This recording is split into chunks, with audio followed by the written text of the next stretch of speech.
Brought to you by the Every Dollar app. Start budgeting for free today.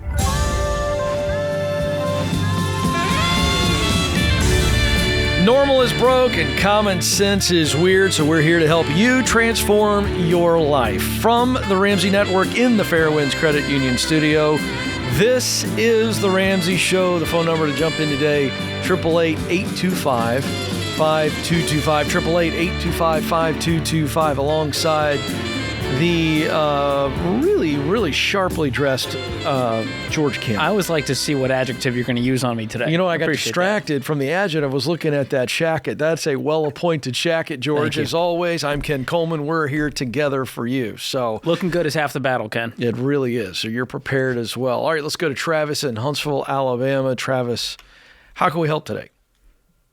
Hey, I am in $100,000 of debt, and I'm 22.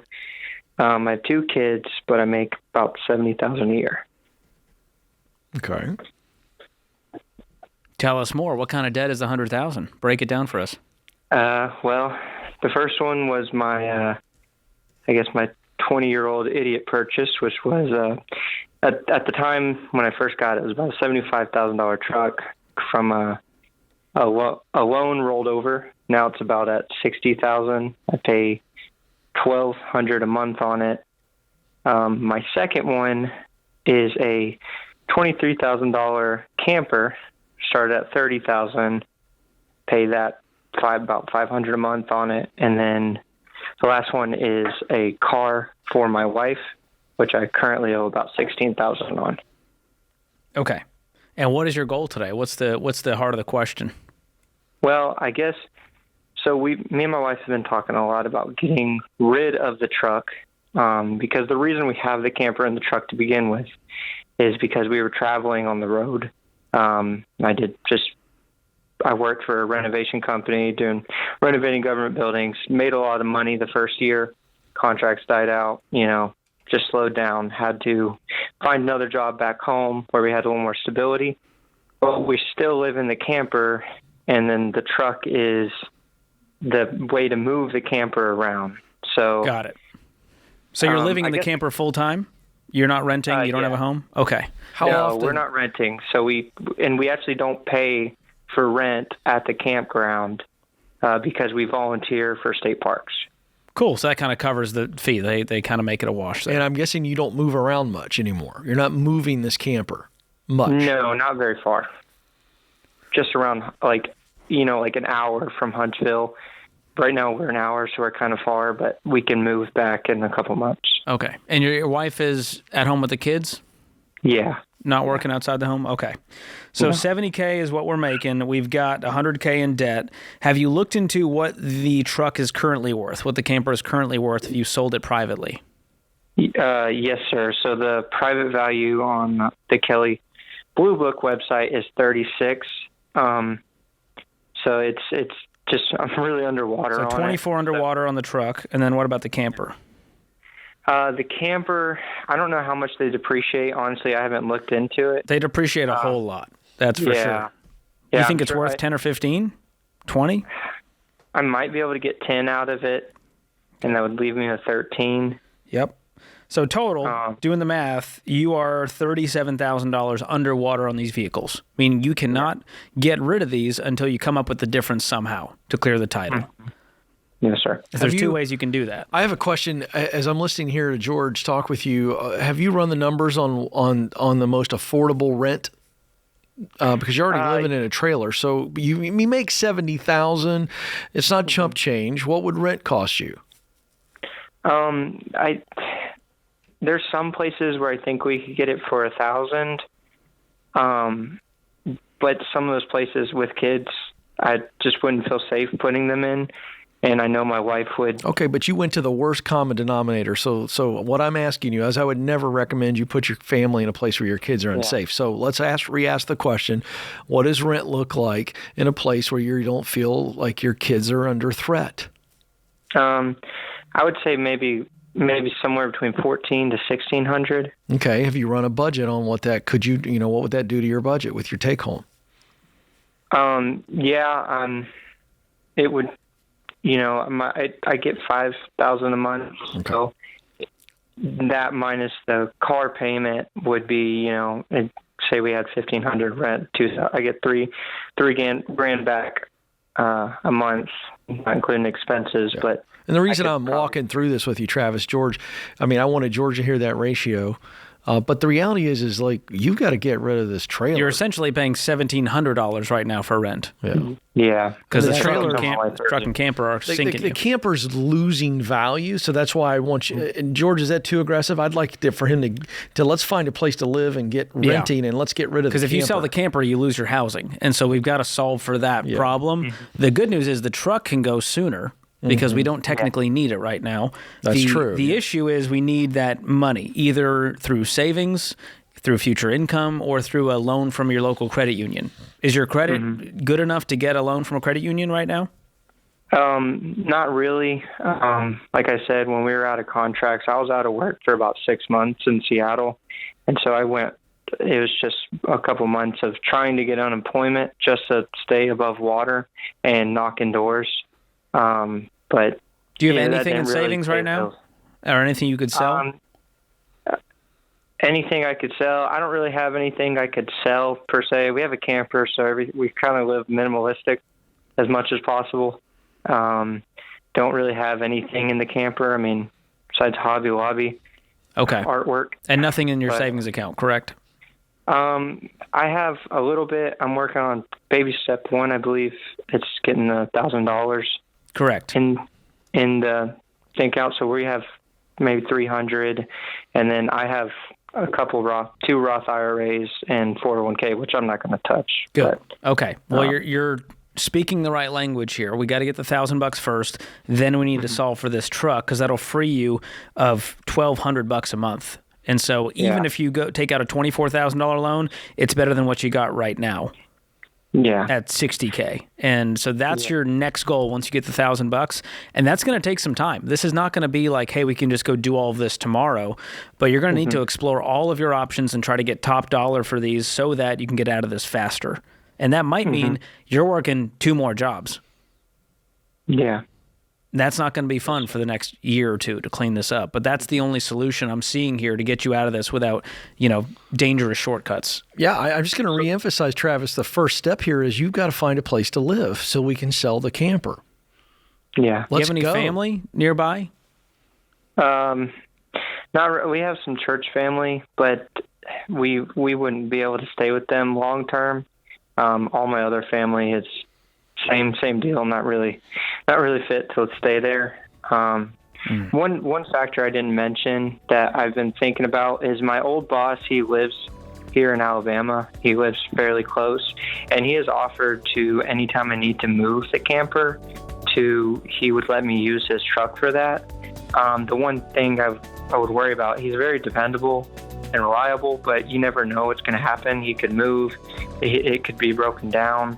But I was thinking if we could take care of the camper, we could still be able to kind of live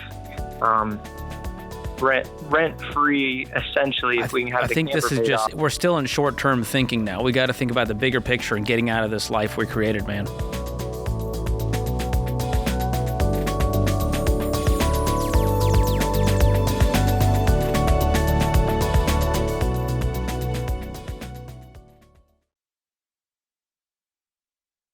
Most people just drift through life with their money. No plan, no budget, stuck on autopilot. But winning with money is intentional. That's why I love Fair Winds Credit Union. They've built tools for people who don't want gimmicks or games. Their Smart Bundle includes a high-yield savings account to help your emergency fund grow, and their Spend Smart checking account won't nickel and dime you to death with fees like other banks. Plus, it comes with the Ramsey Be Weird debit card, which says debt is normal, be weird, right on the front of it. It keeps you connected to your budget, and every time you use it, it's a reminder. You control your money, not the other way around. Fair Winds Credit Union is for people who are serious about taking control of their money. So if you're ready to stop drifting and start building wealth on purpose, open your Smart Bundle today at fairwinds.com. fairwinds.org/Ramsey. That's fairwinds.org/Ramsey, insured by the NCUA.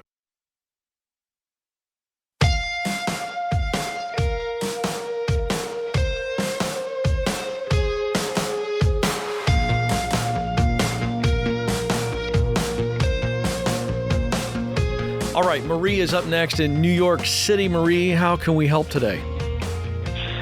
So I have a question in regards to Parent Plus loans and if I should pause on paying them because my children are still in school. They are technically not due yet, but I've been paying the amount that they said I would owe. But I do have credit card debt, so I'm wondering, do I put a pause on paying the Parent Plus loans because they're not technically due yet and take that money I was paying to that and put that towards my credit card debt to get my credit card debt to go down faster? Is that the only debt you have is credit card? I have a small car loan that I pay $240 a month towards, and I probably owe about $3,800 left on the car, and I have $7,200 in credit card debt, the Parent Plus loans, and I have a mortgage of $100 that has about $150,000 left on it. Okay, great. Are you familiar with our baby steps? Yes, I have $1,000 saved. Okay, great. Good. All right. And what was the total amount for the Parent Plus loans? $55,000. Okay, and I'm assuming that's broken out across some different loans, or is it all one giant loan? No, it's 2 children, 3 different loans. Okay. Or 4 different loans, maybe. Great. So this would still fall into your debt snowball, regardless if they're asking for payments or not. Because here's the truth. The interest is still accruing. And so Correct. The more we kick this can down the road, the more that balance is going to balloon. You're going to wake up to have a $65,000 loan. And so this Right. would just fall right into your debt snowball. So list out your debts smallest to largest. Is the credit cards, is that multiple cards to make up the 72? There's 2 cards, yes. Okay. So like a few grand each? Yeah, there's 2 cards. One has $4,700 and the rest is on the other one. Okay. So this becomes pretty simple. We're going to knock out that first credit card, then the car payment, then the second credit card, and then start attacking these Parent Plus loans. Okay, but still keep making those. Make the those minimum payments that they offer. Is there a minimum payment that you can pay? So It's just not required? I've been paying. Correct. Yeah, like they originally had said, oh, if you started paying today, you should pay this amount. You should pay $305 a month. Perfect. So that's what I've been paying. Good. I would continue down that path and just keep doing minimums on all of your debts except the smallest one and attack it. Because I'm looking at all of these debts. Are you close to like 70 grand in debt right now? Without the house, the mortgage? Yes. Okay. And what do you guys make a year? What's your household income? I have 2 jobs. I make $110 between both of them. Fantastic. Well, there's some good news. So we can clean this up pretty fast. I mean, if you can throw, let's say, 35, 40 grand a year of your net income towards this, you're done in 2 years. That would be amazing. That's it. And so I think part of this, Ken, is it's hard to just like peel back and look at the big picture versus just staring at all of the variables and debts in front of you. Well, let's talk about the big picture because you just hit her with that. 35 to 40,000 a year, and it's almost like, Marie, we could hear that you were stunned by that. You laughed and said that would be nice. So let's talk about, while we got George with us here on the budget, he's the budget guru. Is that believable to you? It felt like it was almost unbelievable. It's a little unbelievable because I feel that I work really hard. I have 2 jobs, and I listen to you guys and what you say about, and I've been doing the debt snowball. So I just got rid of 1 credit card last week, so that was a little celebration, yay! But so my mortgage, I only owe $150, but my mortgage takes like $2,200 a month. Okay. That's why I wanted to lean in because, George has taken a shot there. But if, let's say, George, we use your number of 35, that's just about $3,000, a little bit less than $3,000 a month net.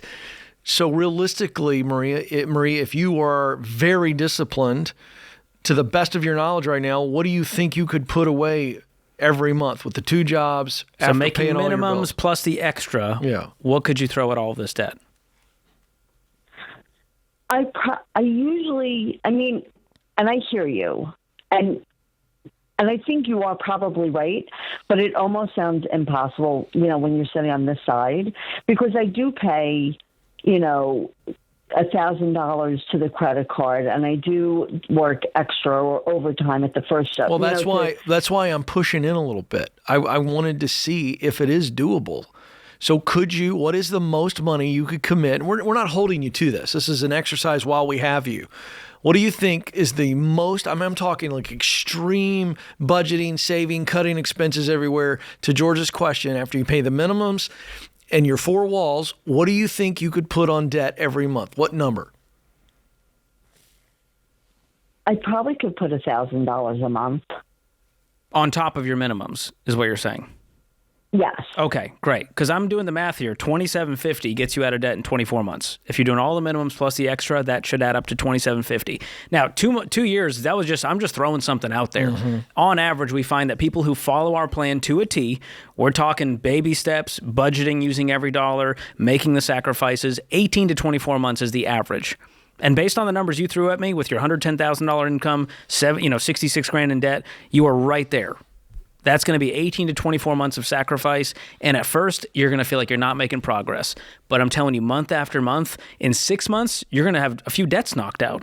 Think about that. You free up the payments. Now we're throwing it at the next debt. Yeah. And so the snowball starts to roll. And by the end, you can see the light at the end of the tunnel. Yeah, I love it. How about that was a great locker room speech, George, even though you never played sports. I don't think I've been in a locker room other than me getting bullied in one, maybe. So what if we give her Breaking Free from Broke? Oh, because I love that. I think that's a mindset book in her situation. You like that? That's Absolutely. your book. Yeah, that'll get you fired up about your debt, give you the path out in my voice. So there's a lot of jokes in there because you got to have fun along the way, That's Marie. Right. And what you've created right now is not fun. Taking on the Parent Plus loans, which is a noble thing to do. You want to help your kids. But here's the kicker. That debt is in your name. The kids don't legally ever have to pay a dime, and the interest rates are higher. And so these are not going away. Even if it's, the payment is deferred, the interest is still accruing, and it is brutal. So I want to do a follow-up on behalf of our larger audience, okay? Because for the minutia, sometimes I want to make sure people get the principle. So in Marie's situation, you told her to continue making what the minimum payments would be, even though that they're not asking for that money right now. Why would we give that advice as opposed to saying do the snowball on everything else but that? Why that advice, George? Well, if you're not making any payments at all and the interest is accruing, you've got a double whammy situation. That's right. Because you are not moving the needle at all with the principal, and so the only thing moving the needle is the interest adding to your balance. And we hear those stories because people, they weren't taught how interest works, especially when you're not making a payment. And so if you go punch the numbers into an interest calculator, you will find that balance will balloon. Mm-hmm. And who knows how long they'll be in school? What if they're in school for another 6 years? Right. And so you've got to just start creating the habit of knocking out this debt systematically, and the debt snowball method is the way to do it. So just ignore the interest rates, because the way you're going to attack this thing, the interest isn't going to add up that fast over the next 18 months. Yeah. I thought it was interesting to hear her brain and her reaction. It was really fun to hear that. Wow, that would be nice. When we pressed in, right now she's thinking $1,000 a month. I got a hunch.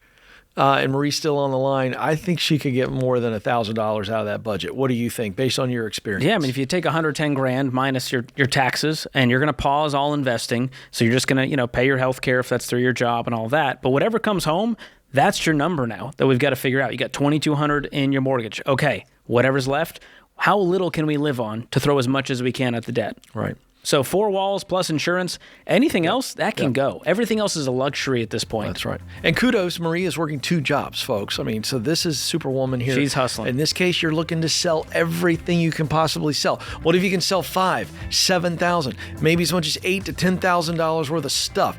That, again, reduces that timeline. So, again, we have a lot of new people joining us all the time and trying to understand the practicality of these steps.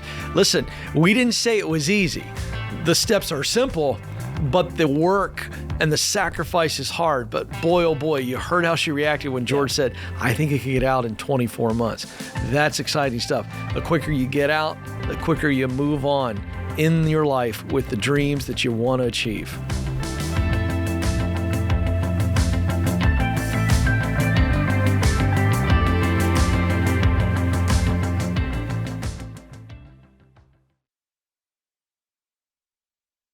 This show is sponsored by BetterHelp. Sometimes it seems like everyone else's love life is this perfect little Hallmark movie. Here's the truth. Married, dating, or single and trying to figure it out, everyone is wrestling with what it means to be in a relationship. I've been married for 23 and a half years. I've got a PhD. My wife has a PhD. And we have all the answers, and we're still trying to figure out how to keep our marriage on track. And both of us have benefited greatly from time with a good therapist. No matter if you've just met someone or if you've been married forever like I have, therapy can help you find your way in a relationship. Identify what you want, what feels heavy, and how you can take some pressure off yourself and build a strong relationship. To do all of this, I recommend BetterHelp. BetterHelp is an online therapy platform that matches you with a licensed therapist based on your goals and your preferences. You can message your therapist and schedule sessions through the platform, and if the first therapist isn't the right fit, you can switch anytime at no extra cost. When it comes to love and relationships, everyone is still finding their way. Find yours with my friends at BetterHelp. Visit BetterHelp.com/Ramsey to get 10% off your first month. That's BetterHelp, HELP.com/Ramsey.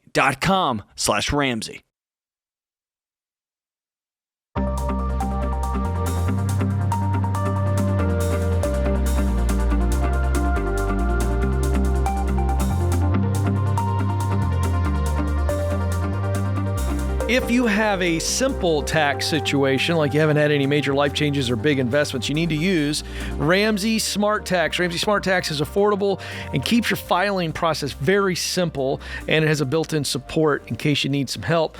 Filing early means getting the best deals, and you get that tax stress off your shoulders.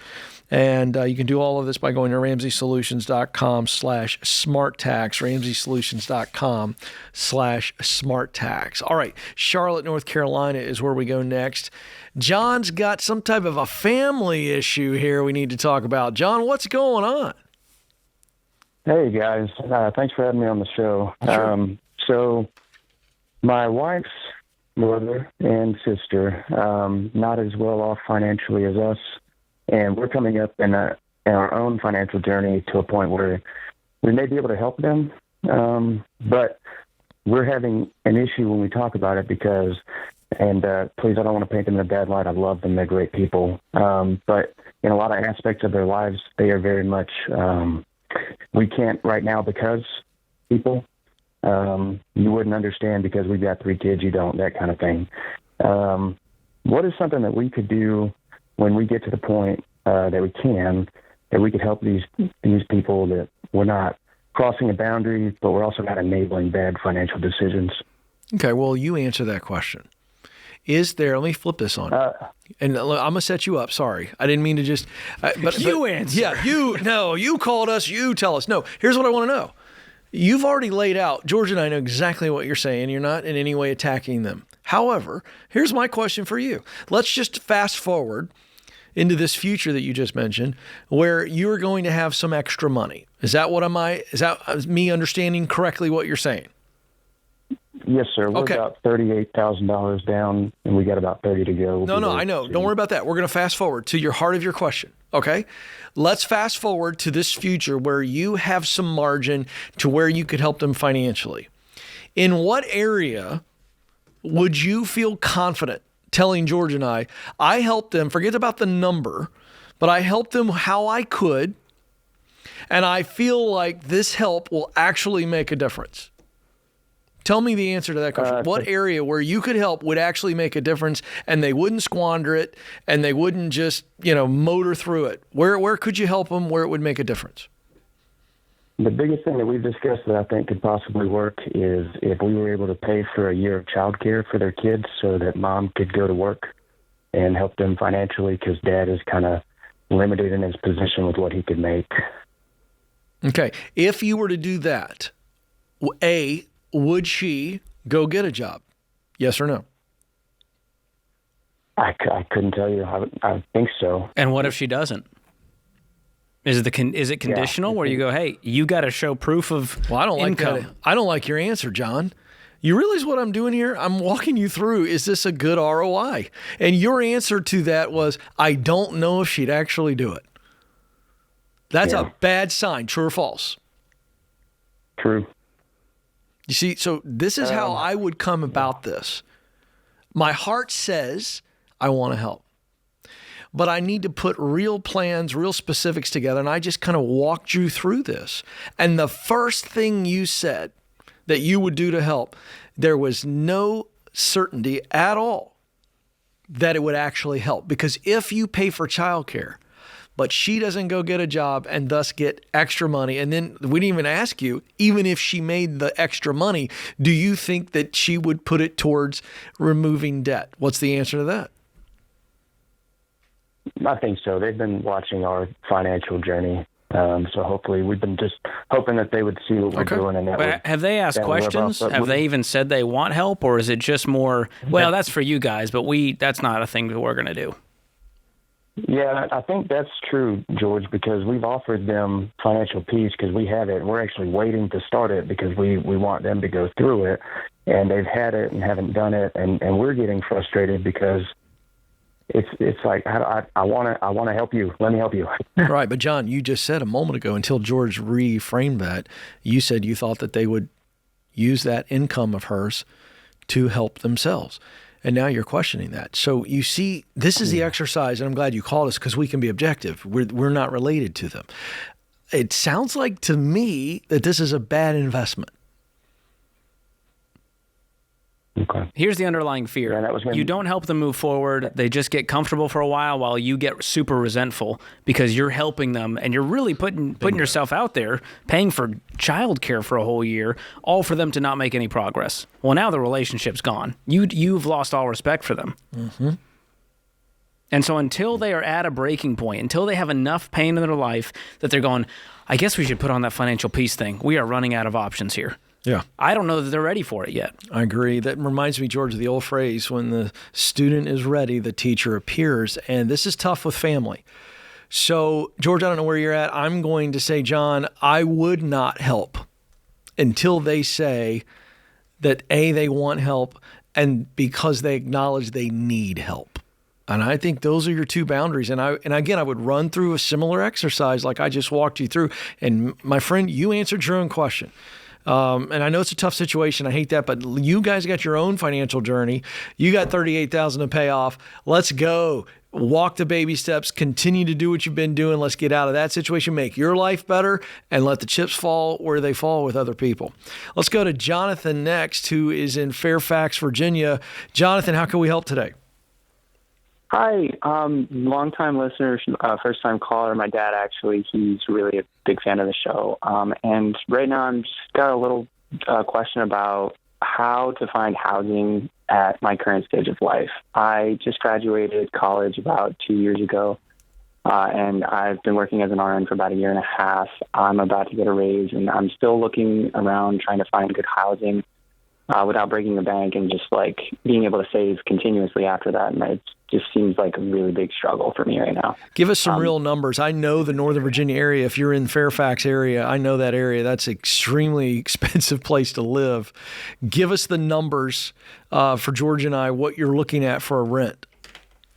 So honestly, I'd take really anything. I'm really trying to reduce my commute as well, though. And in the Fair Oaks specific area, which is where my hospital is, it's around $1,500 at base price. As far as I've seen, I've asked a few realtors, but it comes to about there. What have you been paying in this 2 years since you've been out of school? So I've actually just been staying at home. My dad's very gracious. He's allowed me to stay at home for $200 a month. Additionally, a few other utilities in there. But, okay, what's your income now? And you also told us that you're about ready to get a raise. So give us those two numbers, where you are now and then what your new raise will look like. Right now, I believe it's $90 a year, and further than that, in about a month and a half, I think it goes up to probably 93, 94. Do you have any debt payments? I do not, no. And you're worried about $1,500 a month? Just a little bit, but well, compared to 200, sure, but that's a false reality. Yeah, George is in the middle of this stuff. George, what do you think about $1,500 a month? For this guy? if you're taking home about $6,000 a month, $1,500 is right on the mark. We tell people 25% of your after-tax income is what you want to stay in for housing, whether it's rent or a mortgage. Okay. And here's the other thing. That's for you living alone, right? Yeah, here we go. Tell him, George. Can I tell you? I don't want to pull out, like I'm a pioneer woman or something, but I had roommates all the way up until I was married because I couldn't afford an apartment on my own. But you can. But if we've already established you can afford it, but to George's point, if it gives you stomach problems, fine. If it's $2,000 for a 2-bedroom and now your rent's $1,000, you'd feel a little better, wouldn't you? And you're splitting utilities as well. I'd definitely love to do that if I could find something, but you're right. There's, I'd Facebook groups all over for roommate finders and apps and ask around to your friends. I mean, you got young guys you work with probably. And so that's you got to put a little effort. You know where I'm at, George, on this. What's that? You've proven that he's fine. Financially, he's got a great upward path. He's got no debt. You know what? This is quality of life. Yeah. Jonathan, I think you've got to focus on how much life is going to be better not commuting way out into Fairfax. I know what that traffic is like. But it's scary to fly the coop, Ken. He's comfy. But once you start thinking about not driving in the 7th level of hell every day, there's a really nice trade-off. Life is about trade-offs, George. That's right.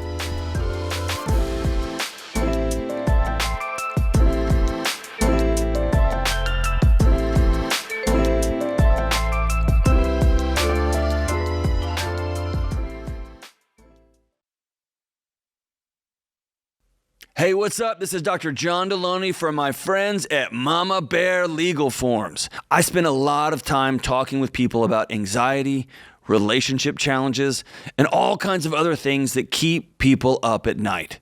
One thing I'm always telling everybody is that peace does not come from avoiding hard things.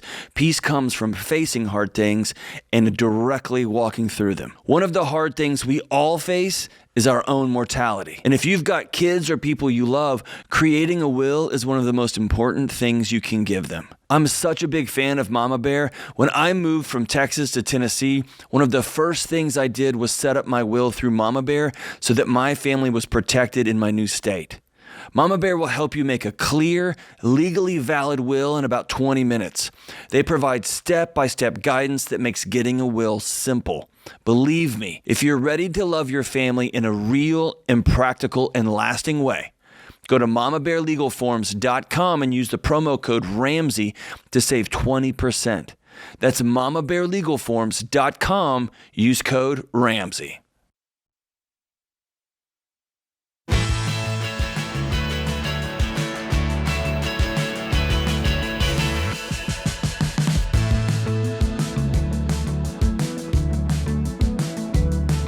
All right, let's go to Kathy, who's joining us in Minneapolis. Kathy, how can we help?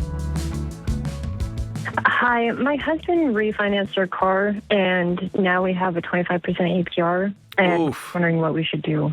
Oof. Oh, boy. What caused this refinance? So we What was the original APR?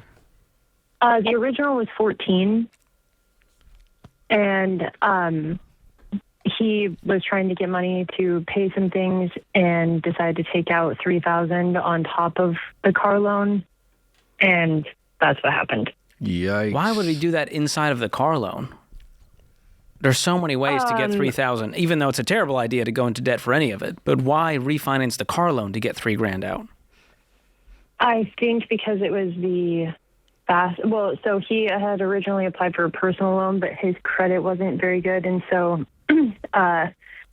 they told him that he could do it through the car loan as like a secured, I don't know. Yeah, honestly, it's a secured debt. He didn't involve me in the process. So they go, if this guy can't pay, we get a car out of it. So we're willing to do it. Oh, and by the way, his credit's shot, so the APR is 25% because he's a risky borrower. Mm-hmm. So I want to dig here because you laid it out for us very clearly. And you said, what do we do? Is we involved here, or is it just you? Because it sounds like he made a really desperate move. Yes, he did. And it is we involved. Okay. But yeah, I wasn't included in that decision, so. Yeah, but he's now going, okay, I screwed up and I need some advice. Mm-hmm. Okay. All right. Any other debt? Because that helps us with this answer. Yeah. We have a credit card debt, student loan debt, personal loan. What's the total of all the debts? It's about, just under, let's see, like $70,000. Okay. What do you guys make a year as a household? About 70,000. Wow. Are you guys both working full time? No, I'm a stay-at-home mom. Okay, so How old are the he's kids? pulling in 70. Yeah, and 13 and 1 Oh, are the ages. you just got restarted again. Yep.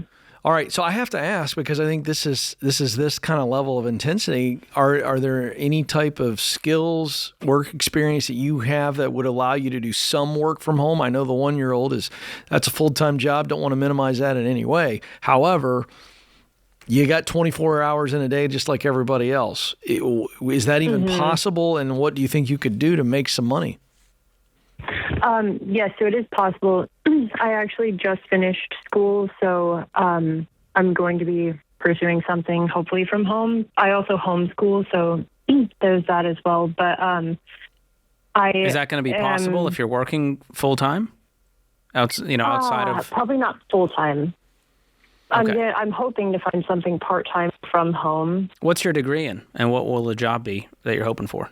Holistic wellness, and I'm also certified in personal training, so something with personal training and health and wellness. So your private coaching for nutrition, wellness, okay, all of that. And that's a little more flexible. You can kind of do that on your own schedule. Well, I will point out you have to go get clients. That's a whole different ballgame when you're doing it for yourself. So I'm going to just point that out, that is difficult. Not saying you can't do it, but I would give yourself some realistic goals. And if in a month or 2 or 3 months we're not signing up any clients, not getting anybody interested, you need to go work for somebody else.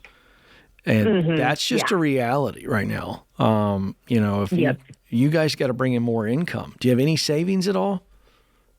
No.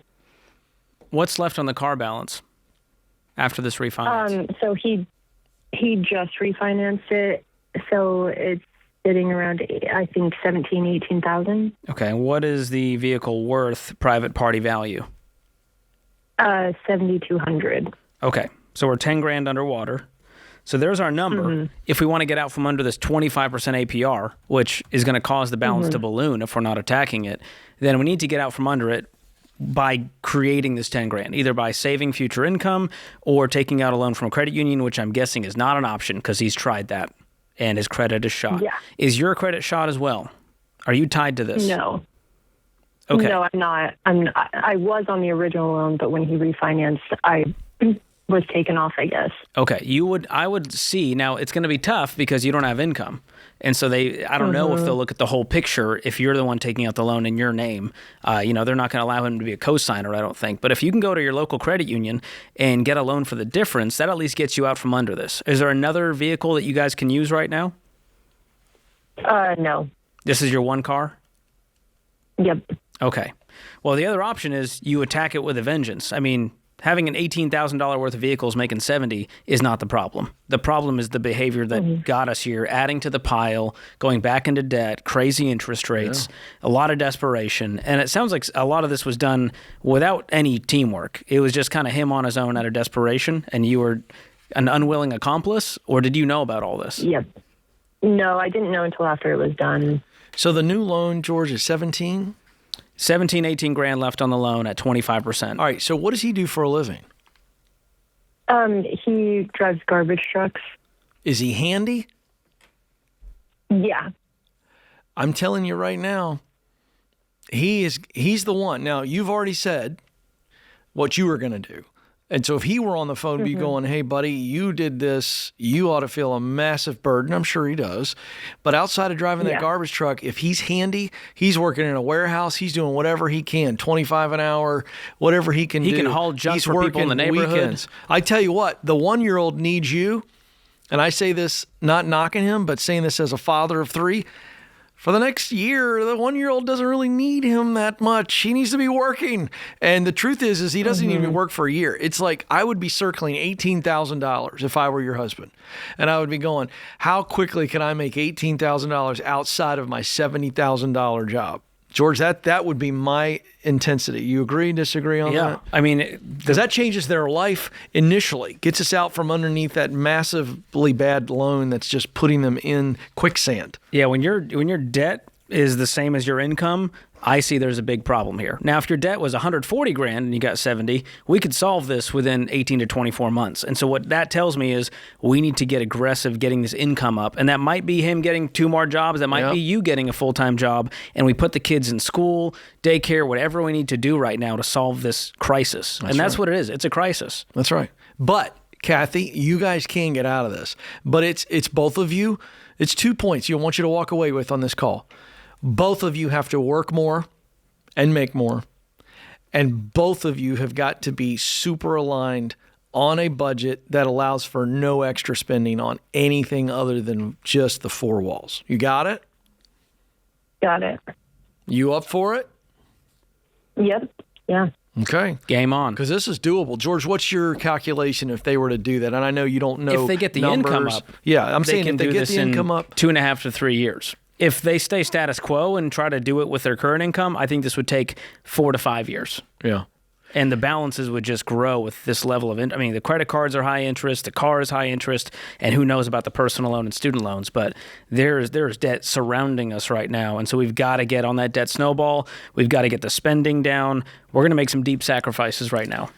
In your best-selling book, Breaking Free from Broke, you write a lot about traps. Of course, you coach. You sit here and co-host the show all the time. I think this is important. What is happening? What is the emotional trap that causes a guy like this to take such a crazy, desperate loan for only $3,000? What is happening? What do you know? Well, it starts with, I can afford the payment on this one thing. And the student loan, that's an investment in my future. And the personal loan, we'll knock that out fast. And so it's a lot of good intentions, and they're a little bit delusional and starry-eyed about the fact they can carry this. And then a spouse wants to stay home, and they go, well, yeah, that's a very noble goal. You got to stay home. We'll figure it out. And then desperation leads to refinancing the car loan. And so it's not one thing. It is death by 1,000 cuts that got us there, and it's death by 1,000 cuts that's going to get us out. And it's much easier to go into debt than it is to get out. That's the hard truth. The dealership will always be happy to refinance at 25% APR. And so you're gonna have to hustle. Both of you need to be a team, maybe for the first time in your marriage, to clean this up.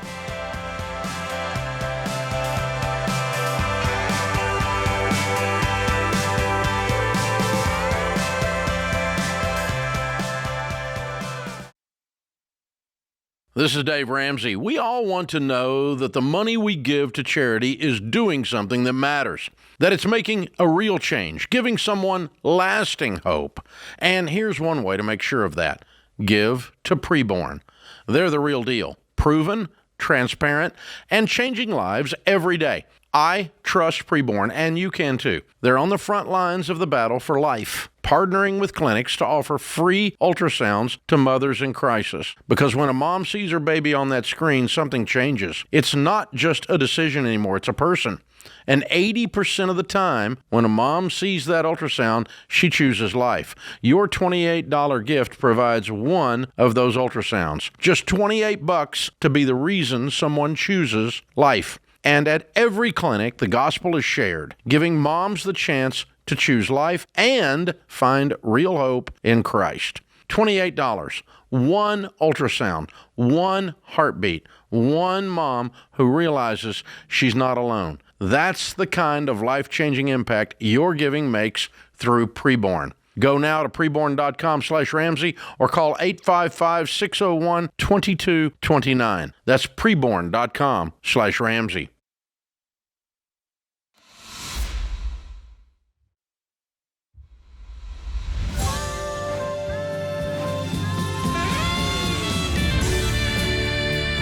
Welcome back to the Ramsey Show in the Fairwinds Credit Union studio. Alongside George Kamel, I'm Ken Coleman. Excited to have you with us. The phone number to jump in today, 888-825-5225. George will take lead on your money questions.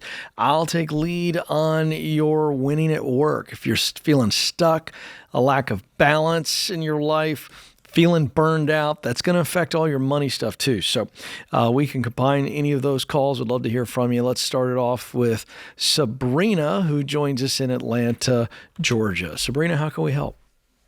Hi, thank you for taking my call. So I'm a single mom. I had a retirement and a home. and got scammed out of my retirement from my ex. He said I could make more money on investments and stocks. And he was able to do that, and I pulled out $85K, which of course I had to pay a penalty. I'm 54 years old currently. And so now I'm basically starting from scratch.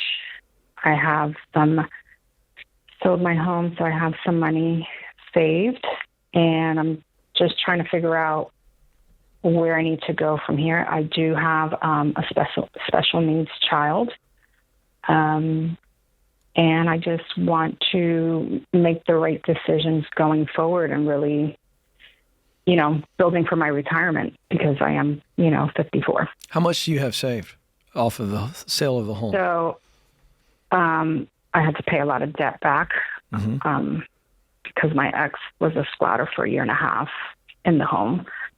So $35,000 in a CD. So I dumped that in a CD that matures in March. My high yield, I put $10,000 in a high yield savings account.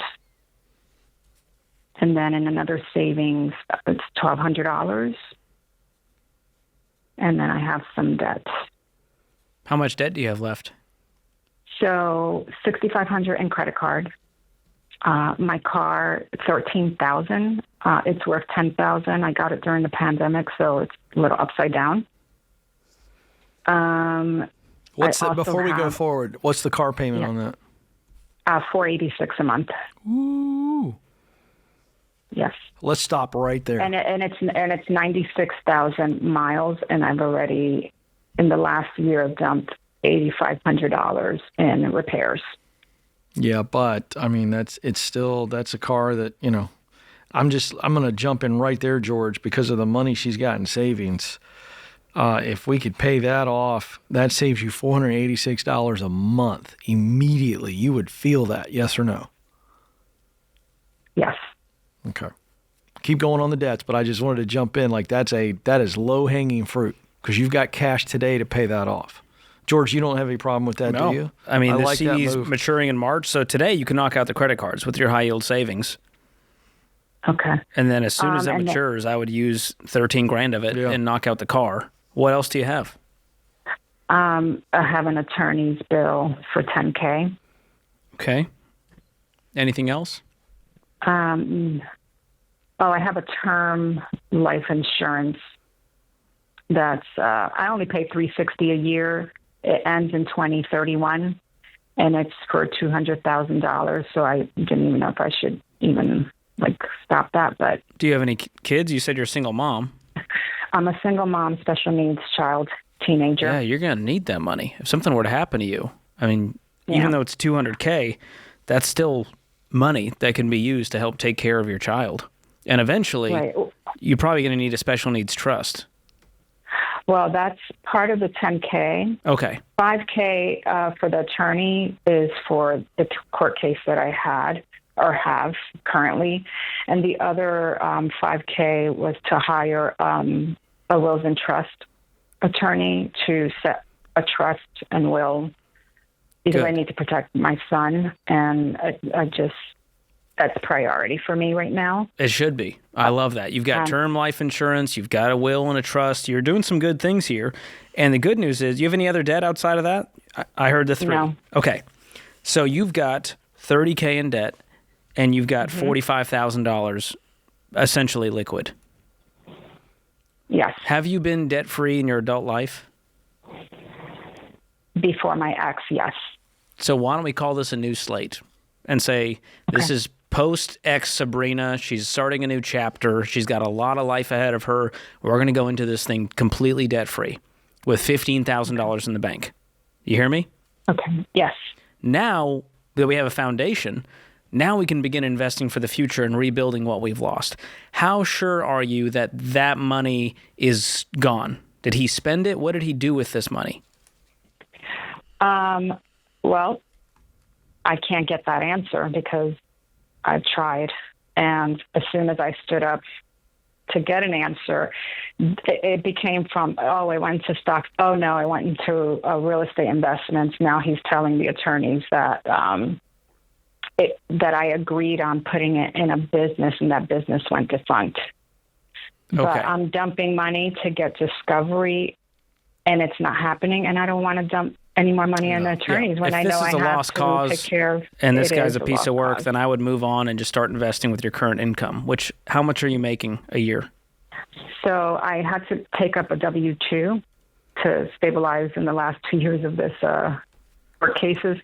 So I make $50K gross with the W-2, and then I have my own business that brings in $75K in gross, but I only pull about 20 to 30. Okay, so we'll say you make 80 grand a year? Yes. Okay, so you will be in baby step 4 if you follow what we told you. Pay off the debt, park the $15K, call that your emergency fund. Maybe you want to add a little bit to it to get to 3 to 6 months of expenses, maybe 6 months since you're a single mom with a special needs kid. But 15%, that's 12 grand a year you would be investing. So we're going to do $1,000 a month from 54, and likely the truth is you're going to have to work longer than you wanted to, right? To maybe, let's say, 68 or 70. Is that fair? Okay. And you're starting with 0 in retirement, correct? Yes. Okay. You could have over $500,000 from 54 to 70 investing that grand into, mutual funds inside of retirement accounts. Okay. I'd love to know more about the business. You said you're grossing 75, you're only taking out 20 to 30. Does that mean that you're stocking away what we would call retained earnings, or that's all you have to be able to take out as a net? Well, I'm a little funny on those numbers, just so you know, because I'm new in the business. It's like my 3rd year in the business. Okay. So I do like owner draws that are not consistent. Okay. So is the business fairly healthy, though? What I'm saying is it mostly profit for you, or is it running really tight? It's mostly profit for me because I don't have overhead. Well, what's the business? Tell me in 5 seconds what the business is. Professional home organizer. I help people declutter and organize. Isn't that fascinating? You're the professional organizer and you don't have a grasp on your own numbers. Get yourself a good bookkeeper. I'm not chastising you, but I am saying you have it in you. You want to know those numbers because I see a great path. The reason I'm asking these questions is as you grow that business, George, I see tremendous potential for you to grow. Scale that thing? To scale it, pay yourself more after you run through the advice George gave you. But this is an opportunity to play catch up. Get a good tax pro. Go to RamseySolutions.com.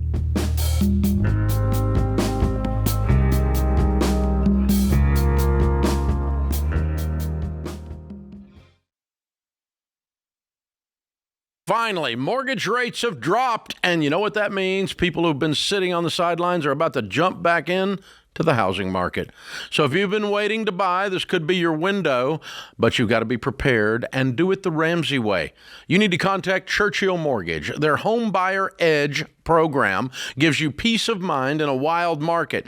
You can cap your rate for 90 days, so if rates go up, you're protected. If rates go down, Churchill will drop yours automatically. And get this, Churchill will even back your offer with a $10,000 seller guarantee. So if your loan falls through due to financing, the seller still gets paid.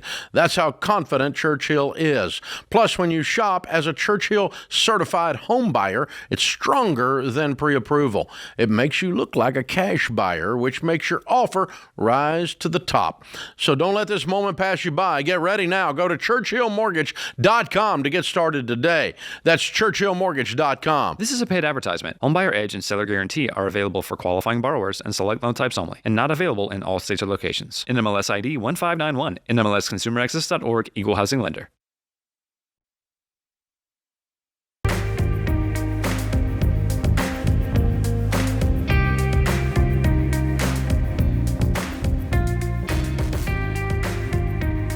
All right, Brandon is up next in Oklahoma City. Brandon, how can we help you today? Hey, first of all, excited to be on. Thank you guys for having me. Sure. Okay, yeah. So I'm in an industry, I'm in the oil and gas industry, and The job volatility in what I do is it's up and down a lot. I'm on step 2, pay off your debt using the debt snowball method, but I already have 3 to 6 months of expenses set back in savings, and I'm ready to start paying down on some of the debts outside of the mortgage. I'm just having trouble taking that leap because I've been through this cyclical thing of working for a couple of years, and then the oil and gas market dies, and you lose your job for a year, and then it comes back, and you make good money, and then you lose your job. And so I'm ready to jump in, but I just wanted to know what you guys' take was on it and how you think I should move forward in that situation. Well, I have a question first before George coaches you on what to do. This has happened to you before in the oil and gas industry, this idea of where everything's hot, making great money, and then the market changes, I'm guessing. But this has happened to you more than once or just once? This is my 4th run. Okay. So here's my question for you. What would need to change? What would need to be true, having weathered this before? If this happens again, what would need to be true? What would the new reality need to be to where you could weather that storm? You tell us. So the new reality would need to be, I think we would need to be paid down to where it was just our mortgage, and it would be a lot easier to survive in between those and or move on to something else. And not get in and out of the industry itself. Have you gotten into any of this debt while in this industry? Yes. Okay. Yeah. Can I just poke a little bit and have some fun? You can ask me anything you want. If you're truly scared of volatility, why would you go into debt? Because debt is risk, and it robs your income. Right. And so if you know this income might not be there, that in your brain, the risk factor was broken. And you just answered my question by saying the thing that would make it easier is that we only had a house payment. So and we've been in that position before. Well, what happened? We decided to buy the lot that was connected to us, and we built an office here at our house and made some investments we felt like we wanted to continue to work remote and do what we were doing at the time. So based on what I've heard, Brandon, you presented to George and I that you're afraid of using the cash you have stocked up to pay off your debt, when what you should be afraid of is investing in a loft next to you, investing in other things. Like, do you see where the fear is misplaced? Yes. You're choosing which risk you want to keep, and we're telling you, if savings is peace, you're right. You are half right. Having the savings there gives you peace. The problem you're forgetting is that debt equals risk. And the key to permanent peace is getting rid of the debt. And I think you're a little comfortable because you got 3 to 6 months of expenses saved. Why work that much harder? Yeah. Why sacrifice that much more? We would be okay if something happened for a little bit. And I think getting rid of that savings and putting it on the debt will light a fire under you, and it will expose the reality of your situation. And again, I want to remind you, Brandon, your words. If you emptied out the savings today and paid off all debt and you get laid off, you said that you could weather it based on 3 other times you have experience. So you were speaking from experience to George and I. Yeah. Correct? Yes. So were you telling us the truth? I'm telling you the truth. I fluctuated in and out of the real estate market in real estate sales as a broker here between those times where I've been in oil and gas, and I've had success in that also. So here's the key factor. You're not scared of hard work. No. And so if something were to happen and you didn't have the savings, you would go work your butt off to cover it and then get back on the plan, get back on the horse.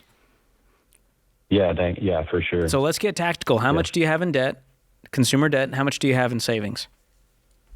Okay, so total debt's around $200K. That's with the house. Skip the house. Put the mortgage aside. That's a baby step 6 item. Yeah. So outside of that, I have $30K on a business equity line of credit that's attached to an investment property we own. Okay. And then I have $20K in a lot loan. So it's a piece of land that's attached to our primary residence. All right. and then I have $20K in a home equity line of credit. All right. So we're looking at $70K out of the 200. Yeah, and we have about $40K in cash. Great. You're telling me you can knock out the lot loan and the HELOC today? Yes. Do it. Double dog dare you. And the other thing is, all of this is tied to your property. So you're putting your house on the block triple right now, because all of this has collateral, doesn't it? If you don't pay, that's how the HELOC works. Yes. And so for a guy telling me that you're afraid of risk, all collateralized, you've taken a whole lot of risk on. Yeah. So knock both of those out. You got $30K left. Use your future income, which how much are you making as a household? Sounds like you guys make good money if you're in the oil field. Yeah, so I make about 120 when it's going. And my wife, she got laid off last year. She's a medical coder. She got laid off last year to AI, but she's back right now temporary, and she makes about 40K when she's working full time. Great. So for both hustling, we're making 160.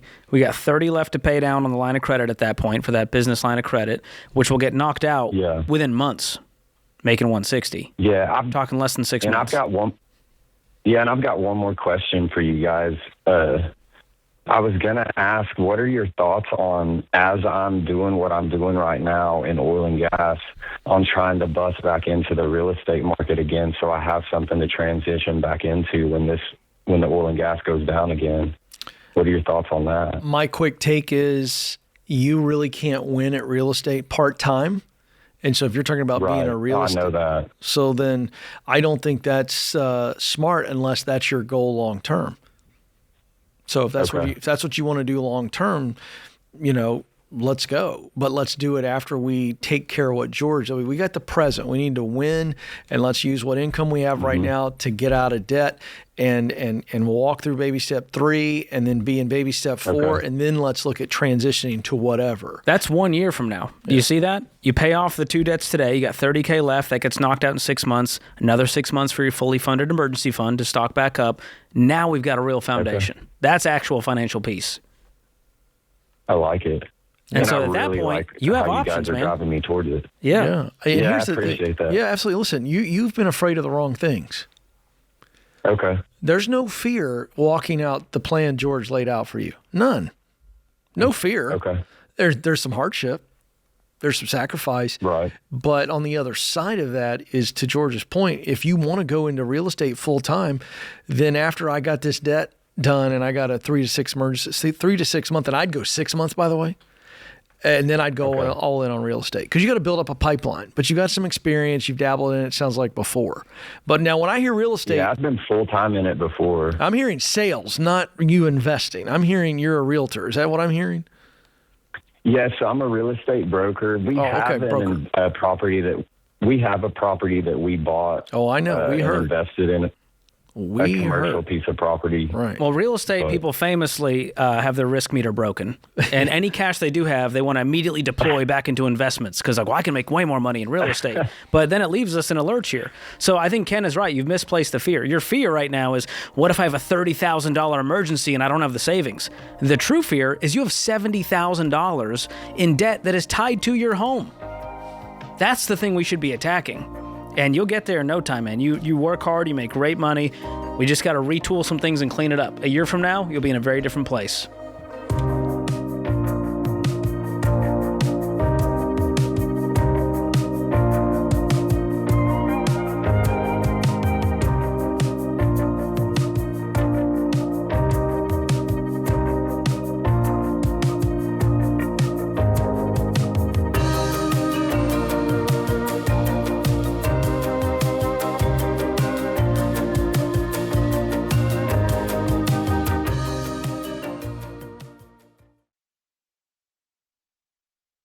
Statistics show that half of Americans don't have enough life insurance. or they don't have any at all. I don't understand this, John.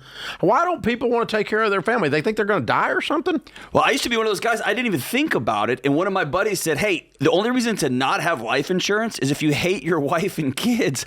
And I immediately went and got term life insurance. That's a gut punch. And, you're telling me, and for decades, Dave, I've sat across people who've lost a spouse. They've lost somebody important to them. Me too. And they don't know what to do next. Me too. I mean, you're going to have a crisis here.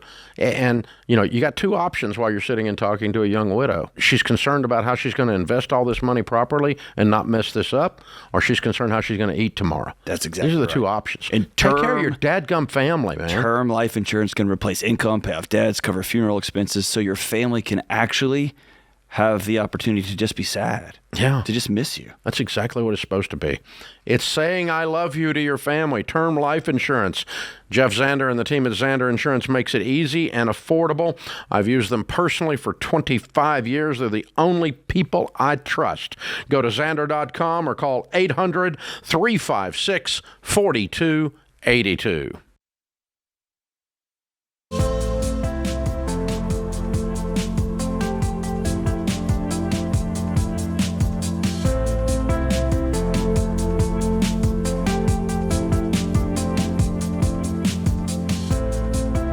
If you're working the baby steps, the best and fastest way to do it is by using Every Dollar. It's more than a budgeting app now.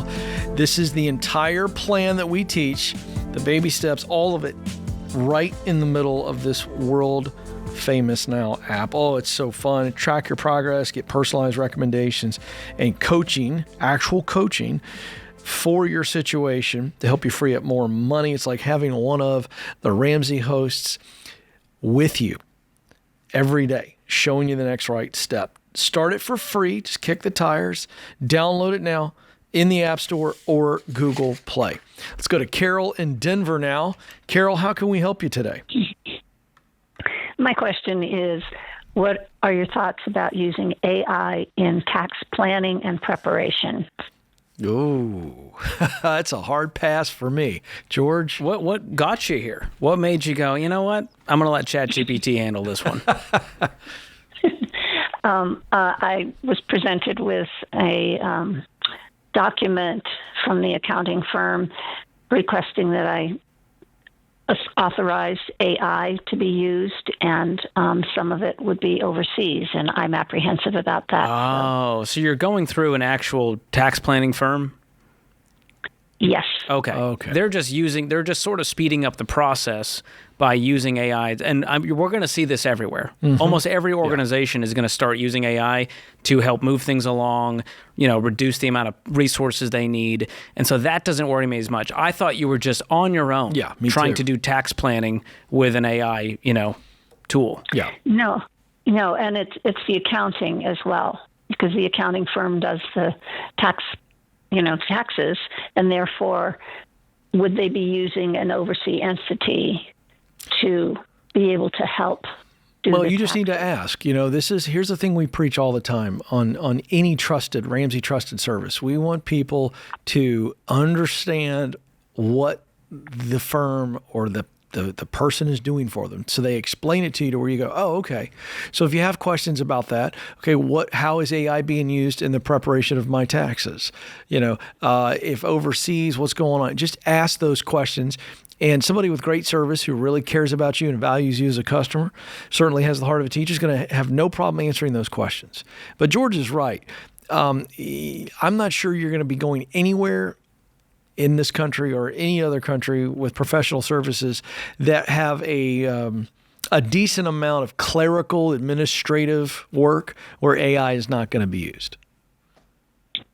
Okay. Thank you. Yeah, absolutely. Thanks for the call. That's a good question, George. Yeah, and if you're not comfortable with it, just go, no, thank you. And you can reach out to a tax pro, and you can find one of those at RamseySolutions.com, and you can ask them, hey, what role does AI play in the way you do tax planning? Yeah. And if you don't like the answer, you can move along to someone who does it old school. Yeah.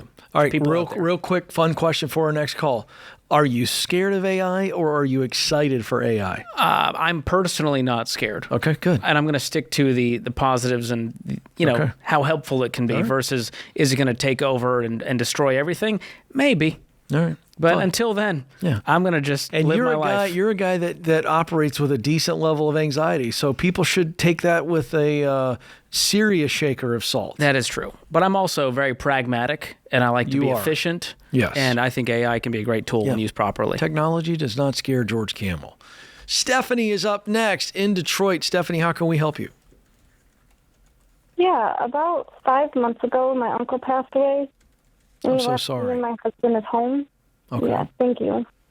When he passed away, we wanted to sell the home because it was only a 2-bedroom home, and it's like 30 minutes away from my kid's school and not in the school district. And since then, we've had issues with property boundary lines, and we've been working with a realtor, and now since all this, we've started to love the property. And I'm wondering what is financially the best decision to do, either sell the home or do renovations to make it a little bigger. Okay, let's play this out. You love the home, and so you started thinking about making improvements. What would be the future of that? Why, in other words, why make those improvements? Why do you love it? It's on a lake. Okay, so would this be a secondary home? We would sell where we're living now and move into there. That's exactly what I was getting at. So now it comes down to, okay, the boundary issues you brought up. There's been some challenges. Is that something that's easy to navigate and you now have some clear direction on it, or is it going to be a headache ongoing? We're not sure. We're still in the process of it. Well, I can tell you, just a company now. I wouldn't think about selling my current home and moving into Uncle's home, no matter how much I love it and how awesome the lake is. If there were some boundary issues, that scares me to death, George. I would get clarity on that before deciding anything. Here's the key question to ask, though. Would you buy this house today if it weren't inherited? Let's say you had the cash, you knew what it was worth, you could pay cash for it, and you'd be in the same spot. What'd you say? Probably not? Yeah, probably not. Why? In an area we wouldn't really go to because it's out of our kids' school district. Then how would you move there today? Well, the school's on the way to my husband's work.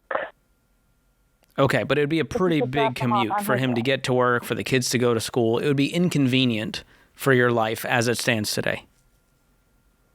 Yes. Yeah, you just answered the question. George asked it as plainly as he could. You just said, no, I wouldn't buy it if my uncle didn't give it to us. So based on that, and the boundary issues, I would solve the boundary issues so that we could sell it. The other piece of this, do you have financial goals where if you sold this house, it could really solve some other problems? Do you have any debt? Do you have a mortgage? We have debt. We actually live in a trailer, and we have about $60,000 in debt. Is the long-term plan to live in a trailer? No. Okay, what could this house sell for? We were told about $150,000 to $200,000. Okay, so think about it this way. Is that all cash coming to you? Does it have any debt, in other words, on the house? Well, we have about $30,000 on the home. What do you mean on the home? On the mortgage for the trailer. No, I'm talking about Uncle's house. It's paid for. Oh, no, it's paid for. Okay, great. Okay. So if you could walk away with $200,000, pay off your $60,000 in debt, pay off the $30,000 on the trailer, you still have $110,000 left potentially for a down payment on a home that will go up in value, unlike the trailer. Correct. Yeah, Game changer. I'm doing that all day long versus me too. taking a vacation home that you may or may not live in. You guys have some priorities right now. So I'm going to take this this inheritance as a blessing that puts you guys on a very different path than the one you're on right now. Okay. Because the current path is not a great one. Can we all say that out loud? Yeah. We're $90,000 in debt. The trailer's going down in value, which means you're probably upside down on it, and we need some stability. And what your uncle did is a huge blessing to give you guys a different trajectory for your financial future and for your family tree. Yes. And maybe one day you do buy a house on the lake. But right now, if you guys had no debt, you had plenty in savings and retirement, you were on track to be multimillionaires, I'd say just keep it and for fun for now, and maybe in the future you use it. But you guys aren't in that place. And so I would sell it, absolutely, and get rid of it as soon as you can and use that money to pay down your debt, get a fully funded emergency fund, and use the rest toward a down payment. Okay. Yeah, you got a good plan. Do you have a good real estate pro on your team right now helping you solve all this? Yes. Yep. Okay. Fantastic. I'm telling you, get that solved. Priority number one is to get whatever boundary issues, get all that clear so that you can list this house and then follow George's plan to a T. You guys are going to be living it up. What a great position to be in. So sad that you lost your uncle, but boy, did he bless you. And we want to make sure you maximize this blessing, okay? All right. Thank you. Thank you for the call. I Good love stuff. reverse engineering it like that. I do Would too. you do this today on your own volition versus it falling in your lap? Yeah. And if the answer is no, you got to go, all right, Yeah. this isn't the move. Yeah, I love it. As much as you could justify it. Yeah. Do your Shark Tank. I love when you do that. Oh, and for those reasons, I'm out.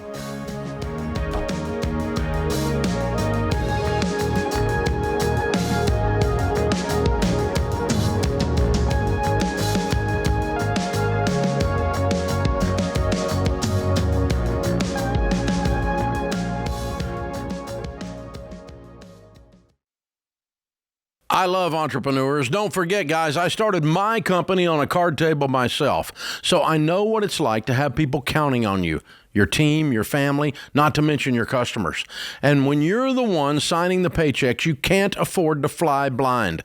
But I'll be honest, early on, one thing that nearly sunk us was wasting time with spreadsheets that didn't add up because business units didn't talk to each other.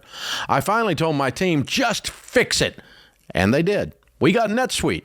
That was years ago, and we've never looked back. See, NetSuite isn't just for tech giants. It's built for growing businesses like yours. Over 43,000 businesses already run on NetSuite, including a lot that started just like you. And now, with built-in AI, NetSuite is helping them even more. It's one system connected to every part of your business for real-time insights, not guesswork. NetSuite AI flags inventory issues, cash flow risks, even supplier delays before they become problems. So you can trust the data, stop wasting time, and make the right decisions faster. Take a free product tour today at netsuite.com/Ramsey. That's netsuite.com/Ramsey.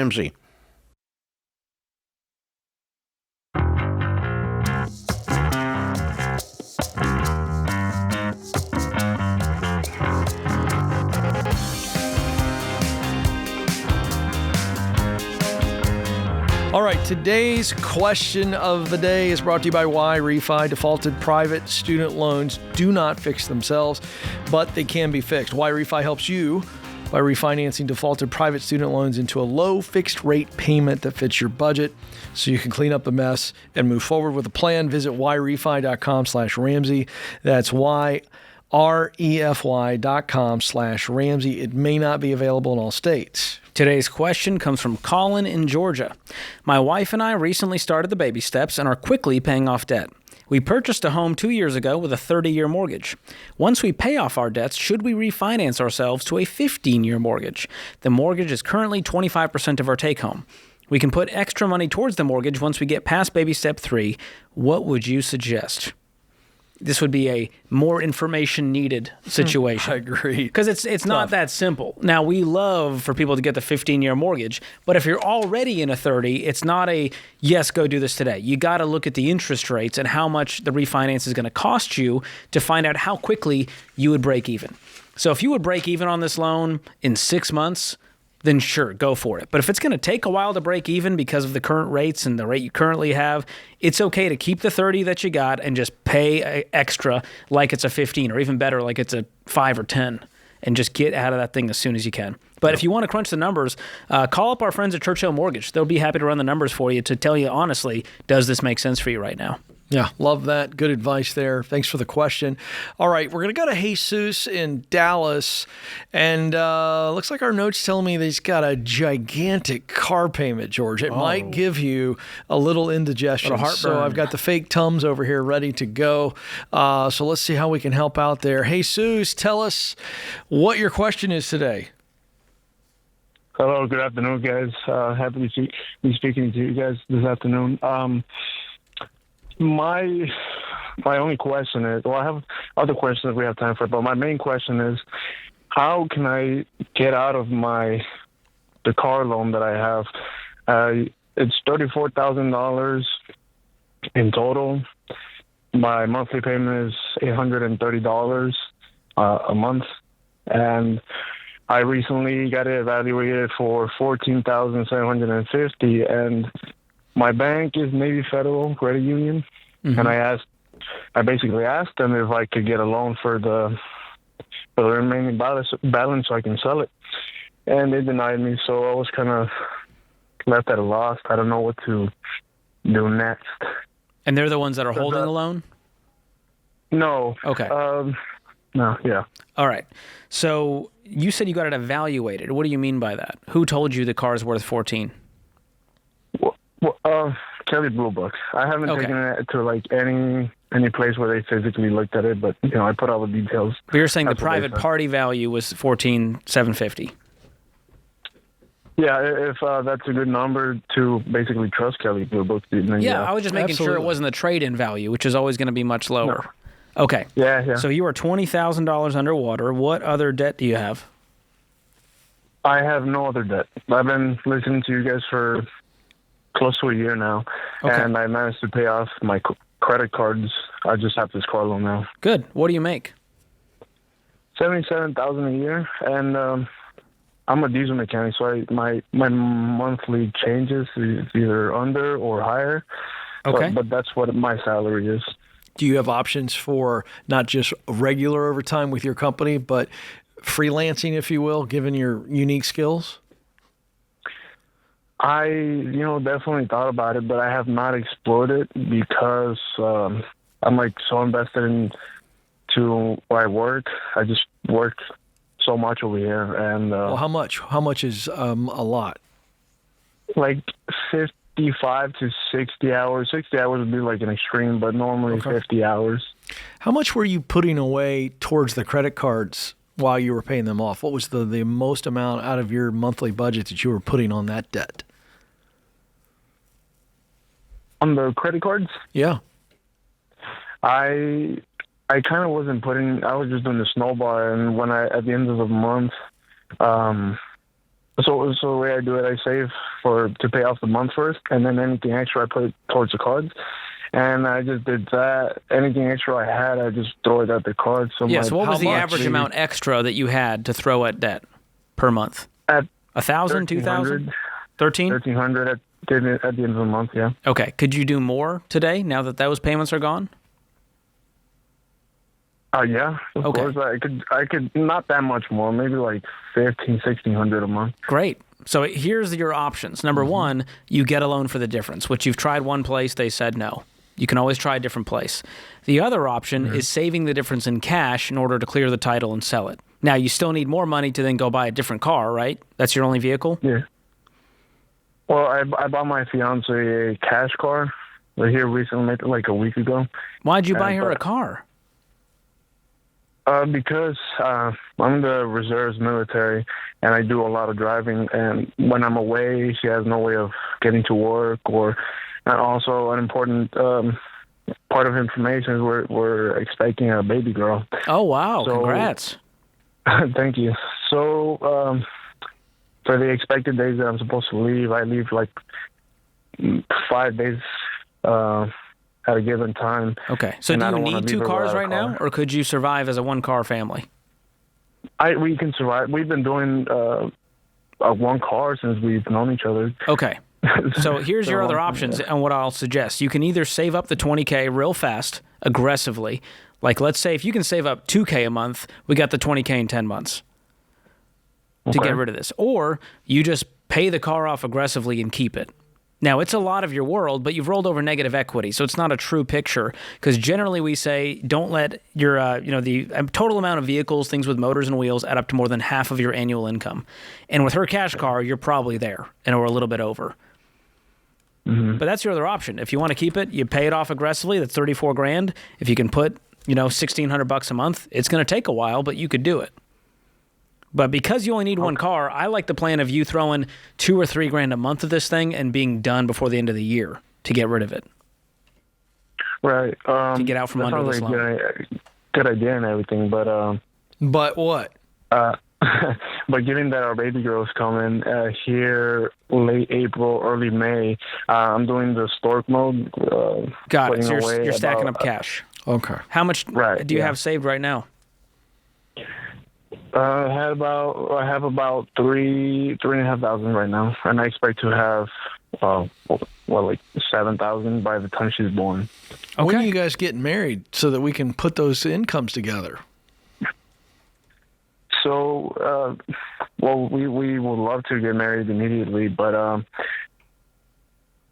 my mother, it's a situation with like an immigration case, and the lawyers basically said it's not a good idea to get married yet. I really didn't challenge it from there. I just kind of said okay. Because of your mother?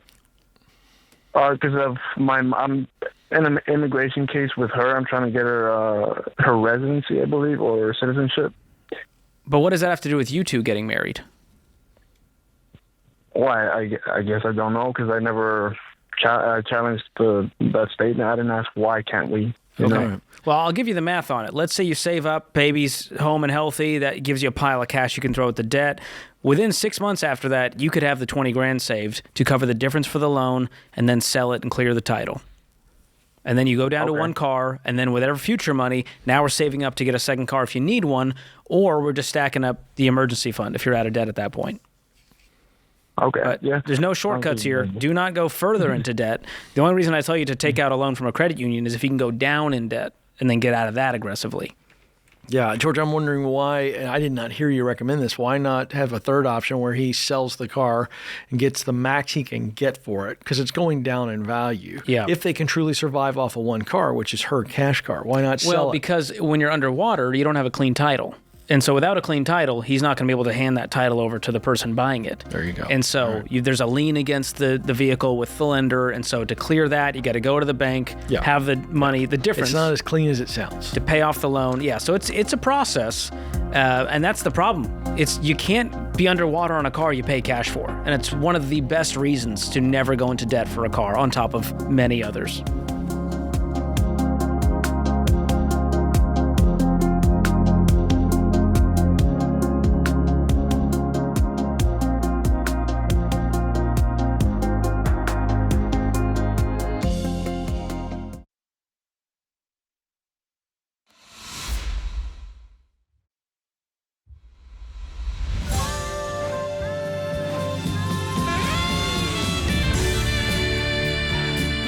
Welcome back to the Ramsey Show in the Fairwinds Credit Union studio. I'm Ken Coleman. George Kamel is alongside. We're here for you. 888-825-5225. 888-825-5225.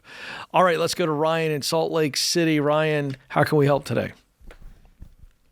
Hey, how's it going today? Good. How are you? I'm doing very well. I was just wanting to ask you what I would have to do at 28 years old this February to retire at 40 years old. Okay, you got George over here who does his magical computations. Yeah, we can talk about how to do it, and then I want Ken to talk about should you do it. I like that. What caused this goal? Well, I'm trying to go against the grain, and I do not want to work until I'm past 60, and I believe I have the income in order to do that and kind of break the streak and retire at 40. Okay. Well, there's a lot of variables we don't know, but let's start with what you make today. So last year I made $235,000, awesome. And I'm projected this year. That was with some bonuses last year. My pre-tax is supposed to be around 206 to 210 this year. Great. So we'll mark it a little over 200. About 147. Are you single? I'm married with 2 children. Okay. And that's the household income? Is your spouse at home?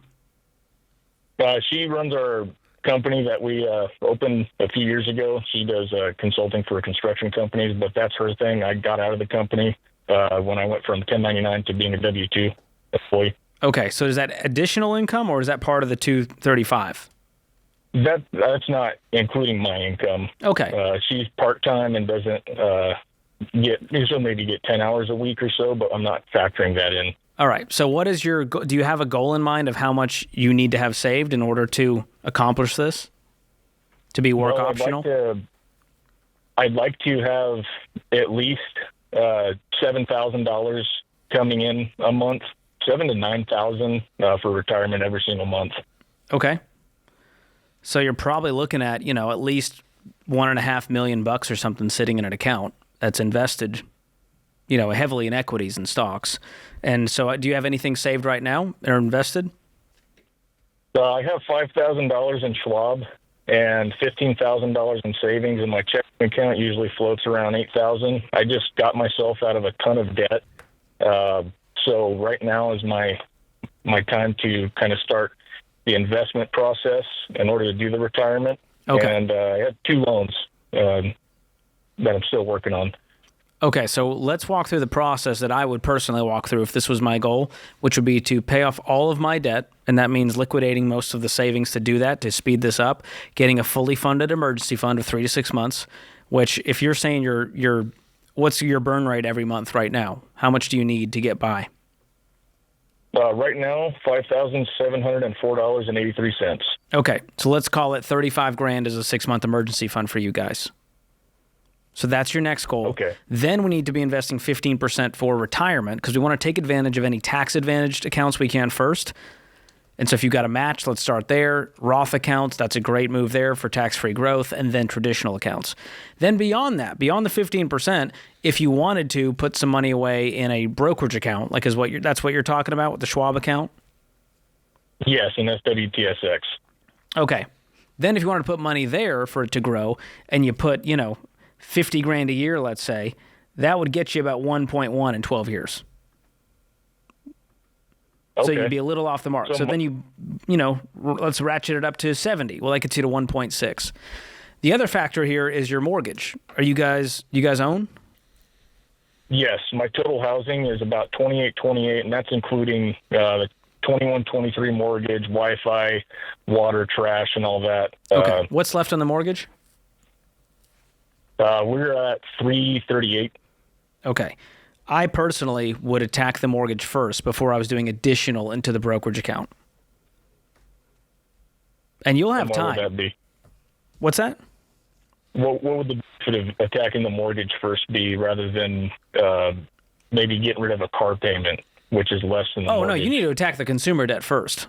Hear me say that. So we talked about knocking out the consumer debt, getting an emergency fund, investing 15%, then anything extra, we're putting some toward college, paying off the mortgage, which means we're probably going to be delaying this plan. Okay. Once the house is paid off, now we can invest beyond the 15%, put money into the brokerage account. Because here's the thing. If you got rid of that mortgage payment, it really reduces how much you actually need in that fund, doesn't it? I have something to throw at you. Okay. So if my housing is $2,828 a month, but my vehicles is $2,265 a month, I can pretty much free up the same amount if I paid off the vehicles a lot quicker than the house because it's not that big of a number. I'm telling you, follow the baby steps. Consumer debt goes first. Did you miss that part? So the cars are going to get paid off ASAP. Then the emergency fund gets stacked up. Then you start investing 15% into retirement accounts, then some money to college, then we throw the money at the mortgage. So I'm not telling you to pay off the mortgage before your cars. Gotcha. And by the way, a guy who wants to retire early should not be carrying $2,200 in car loans. Right. I agree with that. Okay. Just want to make sure, because that is flying in the face of your stated goal of financial freedom. Now, I want Ken to quickly hit on, should you do this? Because I have followed the FIRE movement and seen what's happening over there, and it frankly worries me. Yeah. Are you a fan of the financially independent retire early? That's the FIRE movement? I'm not aware of that. Yeah. Okay. Well, here's what we found, and this is all documented. The guy who's credited with starting this movement, the idea was work like an absolute maniac, don't live life, don't enjoy anything until you're 40, and you stack. And the guy who actually is considered the founder of this actually went back to work 2 or 3 years into it for a couple of reasons. Number one, he thought in his mind that he had not actually saved enough, given how the cost of college was going up. That was one of his stated concerns. Also, the guy was bored out of his skull. And there's nothing wrong with retiring. And I love, by the way, whenever I say this, people always come at me in the comments and come at me because I'm not going to be in there. George will tell me. I'll fill him in. I'm not saying that there aren't certain people who can retire at any age and never work a day in their life and be as happy as a clam. Fishing, hunting, whatever. But what I am saying is that we know from research that it has negative effects on us because there is this built-in desire in our spirit, in our soul, to make a contribution. So I'm not saying you got to work 40 hours a week until the day you fall over.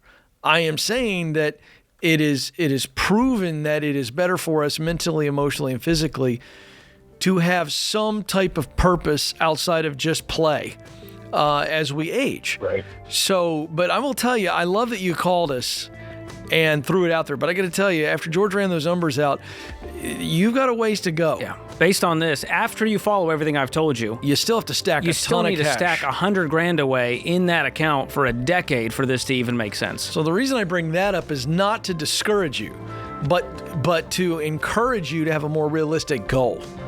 And a healthier one. And a healthier one so that we can actually reach it. Because I think you've created a mountain in your mind that's not climbable given your financial realities. But if you do what George said, you're going to be a very happy man and can, in fact, retire much earlier than most.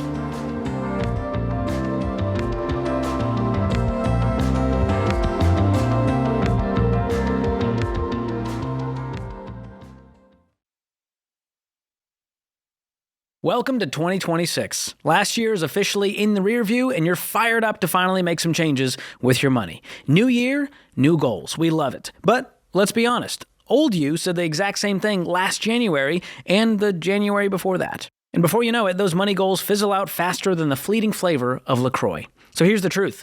New Year motivation only gets you so far. You need an actual plan. And the good news is you don't have to figure it out on your own. Every dollar builds a personalized plan based on your goals and your real life, and it actually coaches you to stick with it.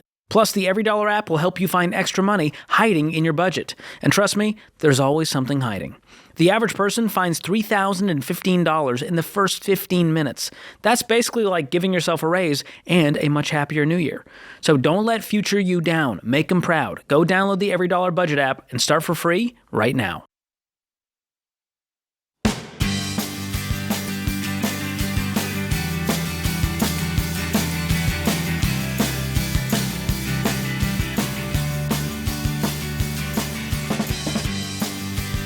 All right, folks, if you have kicked your debt to the curb, you deserve to celebrate.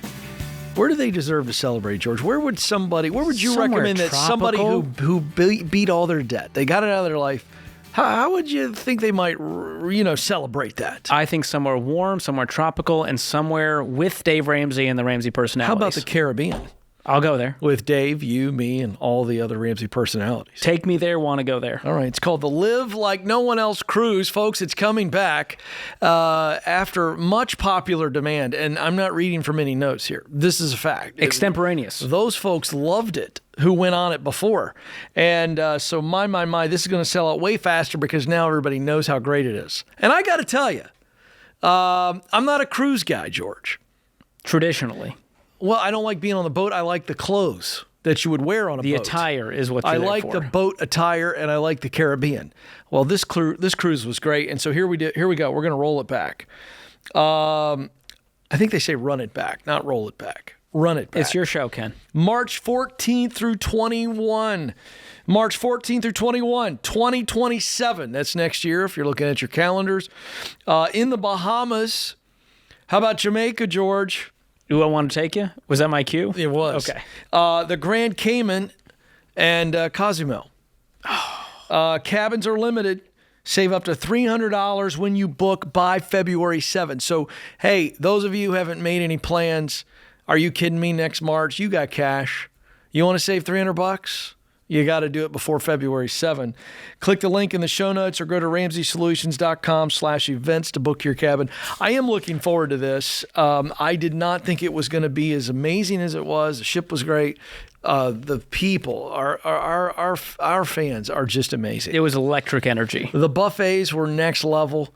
And I will tell you, there was, in fact, a pickleball court on top of the ship. So if you're a pickleball and that is where you can enthusiast, find Ken. We had a lot of tournaments going on. They wore you out, man. You were up there for like 7 hours. And people were like, no, you're not going anywhere, Ken. I want to play you. Yeah. Oh, there's a shot right there with the headband. Oh, my gosh. And the lettuce, as the kids call my hair, flowing on top of the ship. It's on the top deck, George. That's a bold move to show off your legs, Ken. Yeah. With those chicken legs you got down there. Well, there's nothing to be ashamed of. They're just little. That's all it is. So we'd love to see you on the cruise.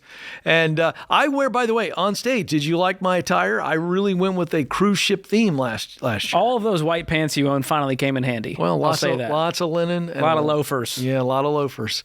All right. Carol knows what we're talking about somewhere in sunny Florida. Carol, how can we help you today? Thanks for taking my call. You bet. What's going on? My husband and I are both going to be turning 65 this year, and we want to retire at the end of the year. And we're trying to decide if we should pay off our house or not. And if so, where we should pull the money from. We don't have any other debt, and we do have some savings. We have about $1.1 million in an IRA. $90,000 of that is in a 401k. And we have about $145,000 in savings. Awesome. We owe $155,000 on the house, and the interest rate is 2.75%. The problem is the maturity date on that loan is 2051, so we'll be about 90. Yeah, no, thank you. But I'm not sure, if I pay it off, I'm not sure exactly where to pull the money from. So you've got $145K in liquid cash. What is that earmarked for right now? Initially, to live off of when we retire, we'd like to delay drawing our Social Security, which would be about $4,400 a month. If we draw now, we'd like to wait at least a couple of years and let that grow. Okay. Our monthly expenses are about $5,000. Great. So you almost have the cash to do it, but you're saying you need a big chunk of this to basically live because you want to retire by the end of the year. Yes. Okay. Retirement for me is a great goal. It's going to be a really big switch mindset for me because I'm a saver, not a spender. So depleting money out of that savings makes me incredibly uncomfortable. Yeah. So that's just why I feel like I need a little bit of advice from someone who has a broader outlook. What's your household income? Our household income right now is about $160,000. Awesome. And we save about $2,500 a month, and we put about 15% into our investments with employer match. Okay. So outside of 15%, you're saying you have $2,500 extra you can throw at the mortgage? Yes. All right. That'll get you far. I mean, that's $30,000 right there. And by that point, the mortgage is down to $125,000. You'll have the money in cash, but you're going to need some of that to float you for a year or two, it sounds like. Right. And do you have any other money outside of the 1.1 nest egg? I have about $52,000 in a Roth. Okay. But I didn't start it until 2022, so I don't think I can withdraw from that without penalty for 5 years. Is that correct? Yes. Do you have a financial advisor you've used to crunch all these numbers? I have some my investments in Schwab, and I've talked to them, but the rest of it I've just done on my own. Okay. My only fear is that you're riding it pretty tight if you're wanting to spend $5,000 of net income a year for the rest of your life off of this $1 million nest egg. And so that's the part where I can see it working, but a SmartVestor Pro can run the projections out and show you all of the scenarios and what, medical costs might be and when Social Security would kick in and when you should take it. All of that will factor into when you should retire. Okay. So I think you're on the cusp here, and I think you can pull this plan off, but I would double check it with a SmartVestor Pro to make sure that the numbers make sense. But if I'm in your shoes, I like using cash first. We want to save the retirement. If you have any taxable investment accounts, use that next. Then we move on to traditional accounts. And then if you have any Roth accounts, I would wait as long as I could because those are growing tax-free for you right now. So that would be the bucket strategy, and a SmartVestor Pro can walk you through that based on your numbers. And it might mean, hey, we got to work 6 months into 2027 to make this work, but I want to make sure that you're ironclad. Love it. Thanks for the call, Carol. Let's go to Michelle right here in our backyard of Nashville, Tennessee. Michelle, how can we help? Hi, how are you guys doing today? Good. What's going on? Good. Well, recently, my husband and I both have had some raises. We're still in the middle of baby step 2.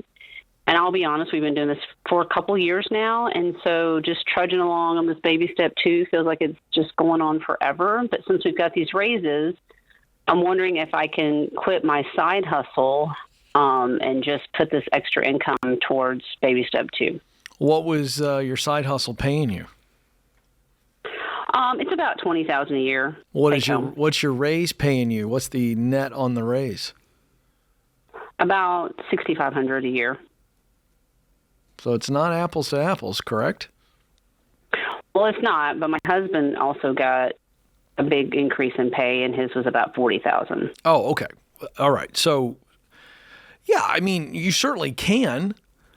What's the timeline differences? Let's say you kept the side hustle and his raise and your raise. How fast would you get out versus if you quit the side hustle? Does it delay it by 3 months or a year? No, it's not a year. When I put it in the app, every dollar, it says it's like 3 or 4 months difference.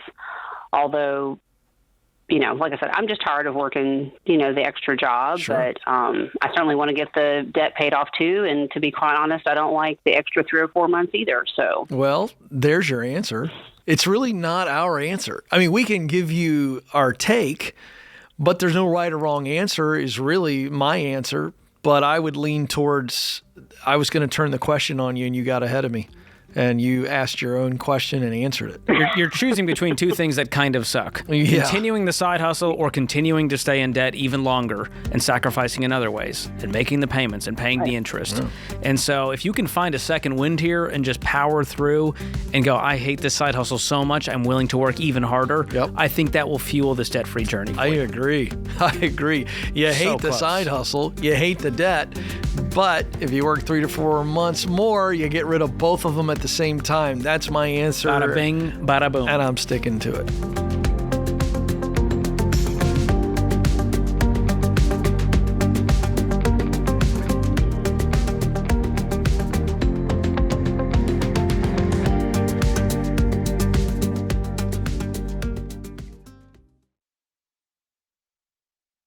Hey guys, Dave Ramsey here. Every day on this show, we help people work through real money problems and figure out what to do next. Now, you can get that same kind of help anytime with Ask Ramsey. Ask your money question and get answers built on Ramsey principles we use on the show. Whether you're making a decision or just want something explained, Ask Ramsey is here to help. It's fast, simple, and free to use. Go to RamseySolutions.com and try Ask Ramsey today. That's RamseySolutions.com.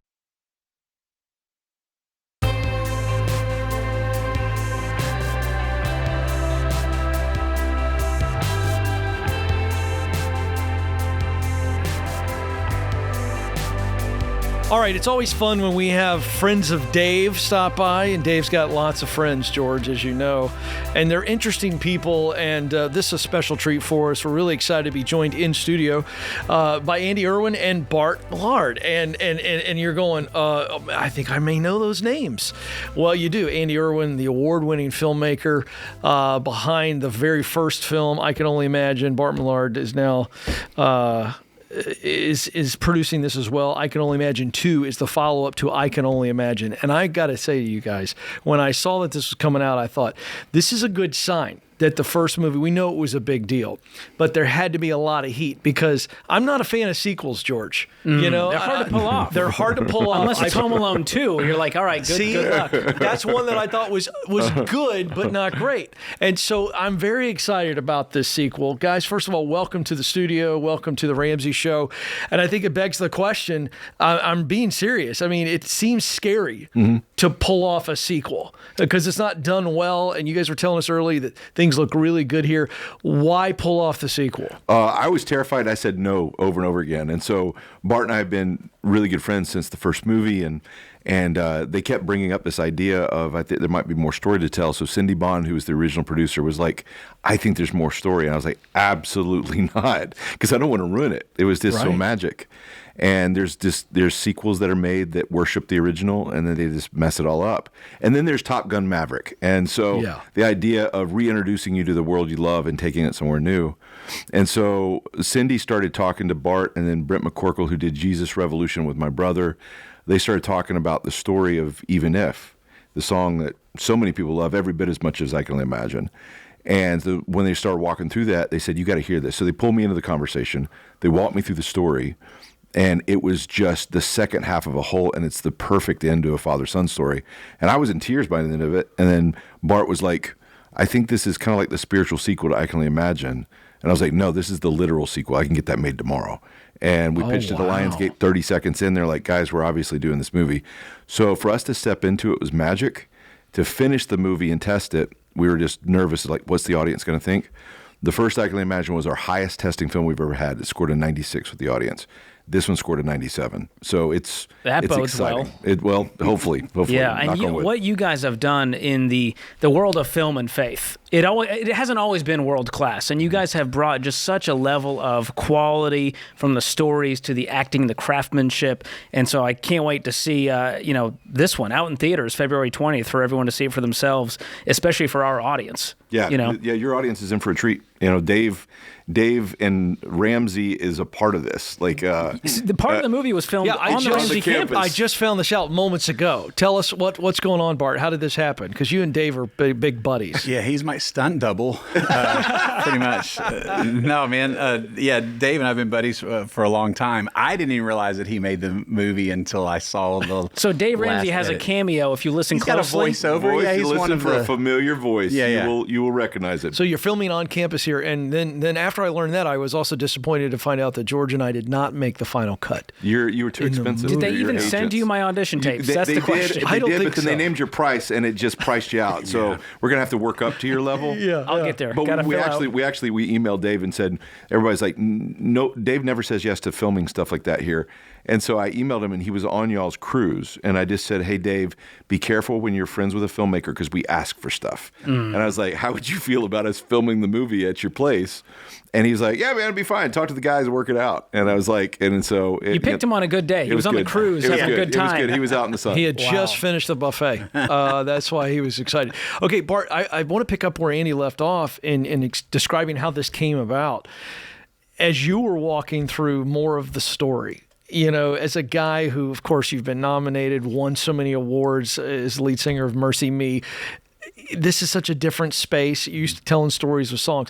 But as you were walking through this in the story that we heard, at what point do you go, I think this is a big screen story? I don't know if I was ever sure about that until I actually read the script. It's been almost 10 years since the last movie. Exactly. I did an interview yesterday, and they're like, so you're cashing in with a sequel. I was like, you don't normally cash in 10 years later. It's like, and so I really was excited that there was a story there. But, man, when Cindy Bond originally wanted to make a movie around Even If, she wanted to just find any story, like fan mail, something. And it was when I met with Brent McCorkle, who co-wrote Imagine, did Jesus Revolution, and he goes, well, where'd the song come from? And as I told him the story, that's when he had tears in his eyes, and he was like, this is it. And what if we literally got the band back together and put it kind of in this universe and made it a sequel? And so I was a little skeptical because, you never think your life's that interesting. And it's not. He made it very interesting. But yeah, when I read the script, I was like, okay, let's do this. Well, so much of the story is about the true cost of success, the underbelly of you have this thing hit, and there's other pieces of your life that you get a flat tire in because you're so focused on your career. And a lot of our fans experience that. So where does this movie pick up? Is it a direct connection? I think the thing that was beautiful that I was excited about is that, there was a chance to kind of take it farther. And I love the stories in the building here, just how, Dave has never shied away from that. A lot of this was born out of failure and out of, learning at the lowest point. And so, with Bart's story, I was really, really just excited that he was willing to look at on the other side of success of what happens if happily ever after breaks. What happens if you get everything you've ever dreamed of? The crowd stops cheering, they go home, and then life goes back to being hard. And where's God in the hardship there? And so this new character, Tim Timmons, kind of gets brought into the mix, played by Milo Ventimiglia. Incredible. That people know from This Is Us and Gilmore Girls and all that type of stuff. And is that based on Tim? Yeah, Tim is he's the guy. So he's I play pickleball with Tim Timmons. And he Small told world. you? The movie's about Tim Timmons. They were he's focused on pickleball. He's been hurt. He's been playing. So he showed up recently, and the weather's been rough. But I got to tell you, I'm a little excited. Keep going. So I apologize. So it's Tim I got is the catalyst. goosebumps. So Tim's one of Bart's best friends. We co-wrote Even If, and so the story is how we got to write that song. We got to that point. I love that dude. I've known him for a long, long time, but didn't know that. You're about to get a lot of him. I got to text him on the way. I'll be like, dude, you're holding out on us. I'm going to embarrass him next Wednesday night when we play. I love it. Please do. I And will. if you can embarrass Tim Timmons, then you're good luck. You're special because luck. he's hard to embarrass. That's true. But he and Milo just hit it off, and Milo really wanted to make the faith authentic. And so Tim is this guy that kind of gets thrown into Bart's world and is carrying this kind of secret about his own journey, but has this idea of gratitude, living with gratitude of, God, thank you that you woke me up today, and this kind of tension between grief and gratitude. Yeah. And he begins to kind of, encourage Bart in this journey, and it leads to this amazing song, and ultimately is the healing of this father-son story of Bart as a father towards his son. And we finished it at Red Rocks. We filmed the end of the movie at Red Rocks. Oh, that's epic. 8,500 people. They showed up, and it's epic. I love it. We're talking about the new movie, I Can Only Imagine 2, in theaters, February 20th. Bart, I want to give you a final word to encourage our audience, because these people, as you know well, are walking through some tough stuff. Our baby steps, while simple to explain, are very difficult to do. And I've just kind of moved as Andy was talking about the theme of this film. Encourage people who are in those dark days of just scrambling to maybe come up with $1,000, or they're in the middle of baby step 2 where they're paying off debt and it feels like an insurmountable climb. What would you say to them? Man, life is messy. Whether you're standing on stage or in the audience, doesn't matter what's happening in your life. Life happens, and it's learning to live with grief or stress or worry and gratitude at the same time, and realizing that the cliche of God is good all the time, it's that, and not God is good if X, Y, and Z happens or comes into place. And it's God's bigger than that, and he's in all of it. If he's not, then we're hopeless. I love it. Well, folks, if you loved the first movie, and millions of you did, I Can Only Imagine 2 coming out in theaters February 20th. Also, a special fan event, a little kind of a sneak peek. Give us real quick 10 seconds on this. February 14th, we got a fan event where they'll have a one-night screening all across the country. February 14th, so you can get some early access stuff. They recorded Even If with at Abbey Road in London. Where do they get details from? So they get details online, ICanOnlyImagineMovie.com. There it is, ICanOnlyImagineMovie.com. Did I get that right? I think I got it right. I probably got it wrong. Date night, Valentine's date night. You can't miss it. Valentine's Day is great. Hey, guys, thanks for being with us. Appreciate Bart you and guys. Andy, appreciate you guys.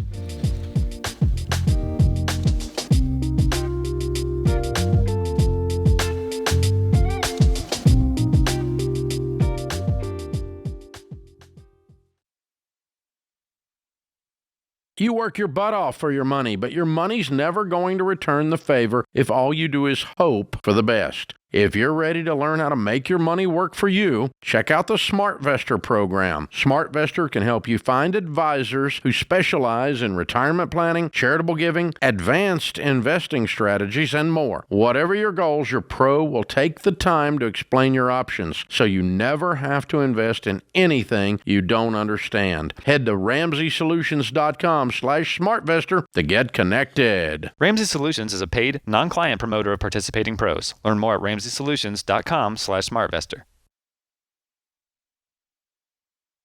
All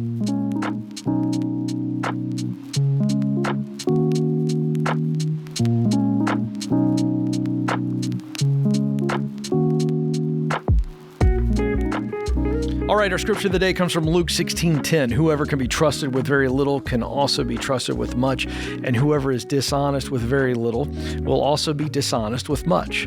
Our quote today from John Wooden: do not let what you cannot do interfere with what you can do. Trent is joining us now in Idaho. Trent, how can I help?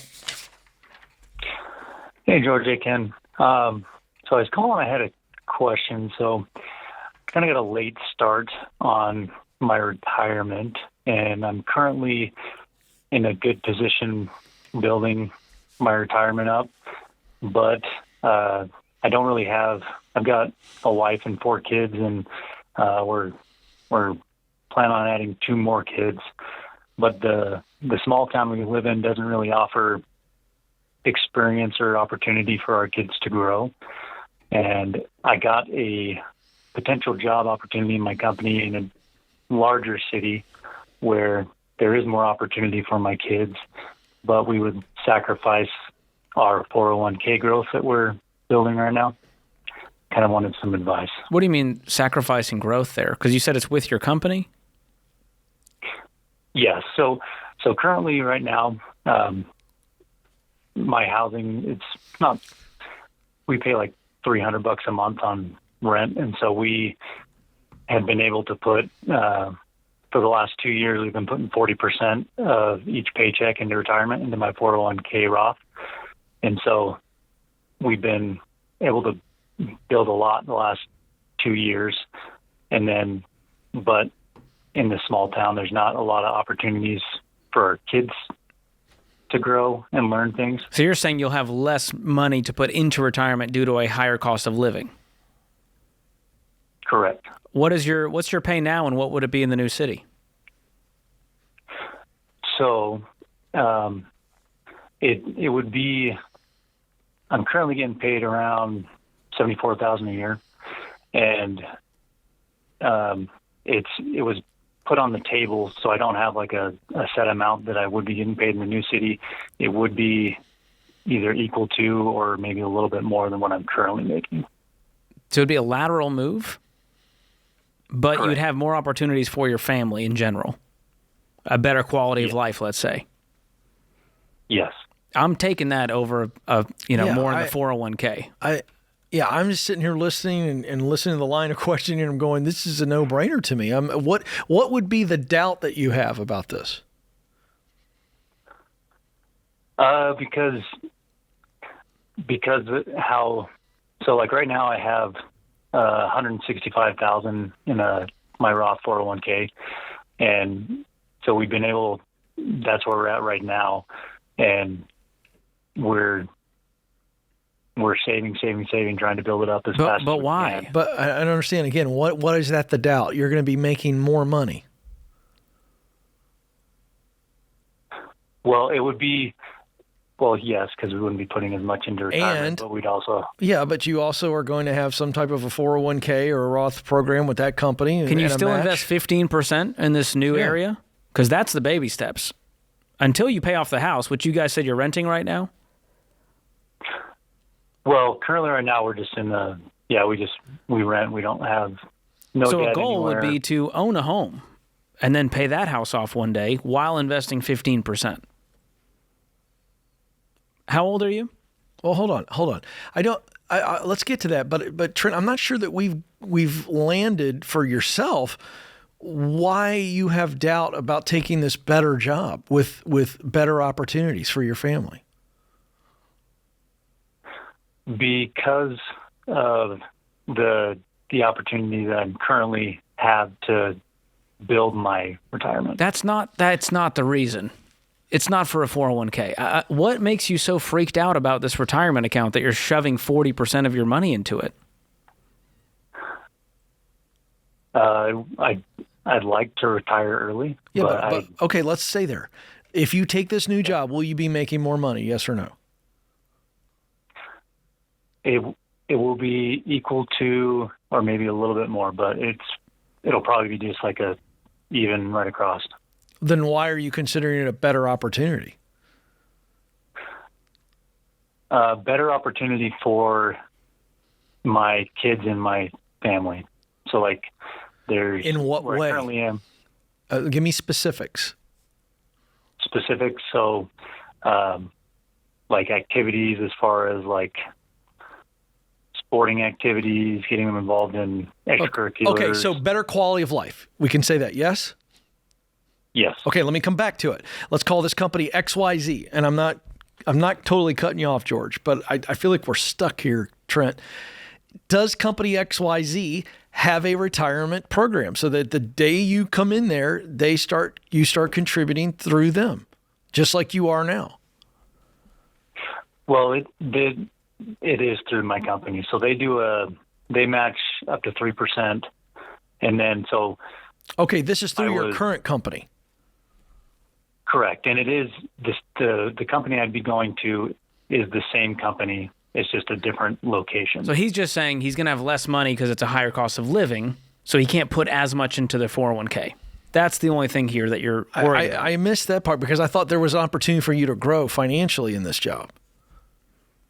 And I would make the case with your employer that, hey, if I'm going to make this move to a higher cost of living area, move my family, I need more compensation for this to then cover the higher expenses. I think that's a fair thing to negotiate. It's fair, but at the same time, Trent, if this is better quality of life for your family and you're still in good shape, and George, you were going to go to the numbers here to show the key is, can you live off of $80,000 in this new city? Can you cover all of your bills? Yes, we can. My wife and we're. Do you have any debt? Very smart with. No debt at all. How much do you have in savings for an emergency fund? We have $8,000 in our emergency fund, and I have around $42,000 in our savings. So you have $50,000 in cash, essentially. Yes. Okay, and how old are you? 38. Okay, you're 38. You wanted to retire early. Can we call that 55? Is that fair? Yeah. Okay, if you never get a raise, you invest that $1,000 a month. That's the money you're putting in, 15% plus some employer match. You'd have about $1.5 million at 55. From that one account, that's if you never get a raise from 38 to 55, which we can all agree is a ridiculous proposition. Mm-hmm. So what's likely to happen is you purchase a home, you pay that home off, you increase your investing, you get raises along the way, and all of a sudden, it looks more like $2 million at 55. And that's with you cutting back to 15%. So the question I would ask is, can I move to this new city while investing 15% of my income and cover all the bills? Cover this new rent, which is going to be higher than $300. Mm-hmm. And I think you're going to find the answer is yes. Is the answer yes, Trent? Yes. Yeah, He's got a good grasp. My wife and I are smart. Yeah, Trent, you're such a detail guy. You're on top of it. I know you've done all this research. So again, what's the big doubt? Do we still have the doubt? Yes, he's laughing. There's some doubt. You've got four opposing goals here. I want the kids to have a better life, but I also want to put 40% into my 401k, and I also... Yeah. And so you've got to just go, what is the best thing for our family right now? Yeah. And I think it's very clear. It's moving to this new city. Yeah. Okay. And you'll be fine on retirement. I'm really not worried about that. You're in great shape. If you keep staying out of debt, you work your butt off, you're going to keep getting raises. That's right. You're going to get a home. You're going to pay that home off in the next 15 years. And then you'll have a paid-for home and $2 million in the bank in your 50s. Where's your wife at on this decision? She is leaning more towards the retirement, putting more into the retirement, which is why I'm hesitant. And this is information that I was trying to dig from you earlier. But I think we need to get to the root of why she's so worried about that, because you guys are on track to become multimillionaires. And so I think there's an unhealthy fear that is not rooted in reality about this. That's right. And you're sacrificing, remember, the quality of life for your children for the foreseeable future by staying where you are. So you've got to choose which one is going to lead to a better life. George, what's your vote? I would vote for quality of life. I would move yesterday. I would too. Quality of life. It's just something you can't measure until it happens. All right, appreciate the call. And hey, everybody, remember, there's ultimately only one way to financial peace, and that's to walk daily with the Prince of Peace, Christ Jesus.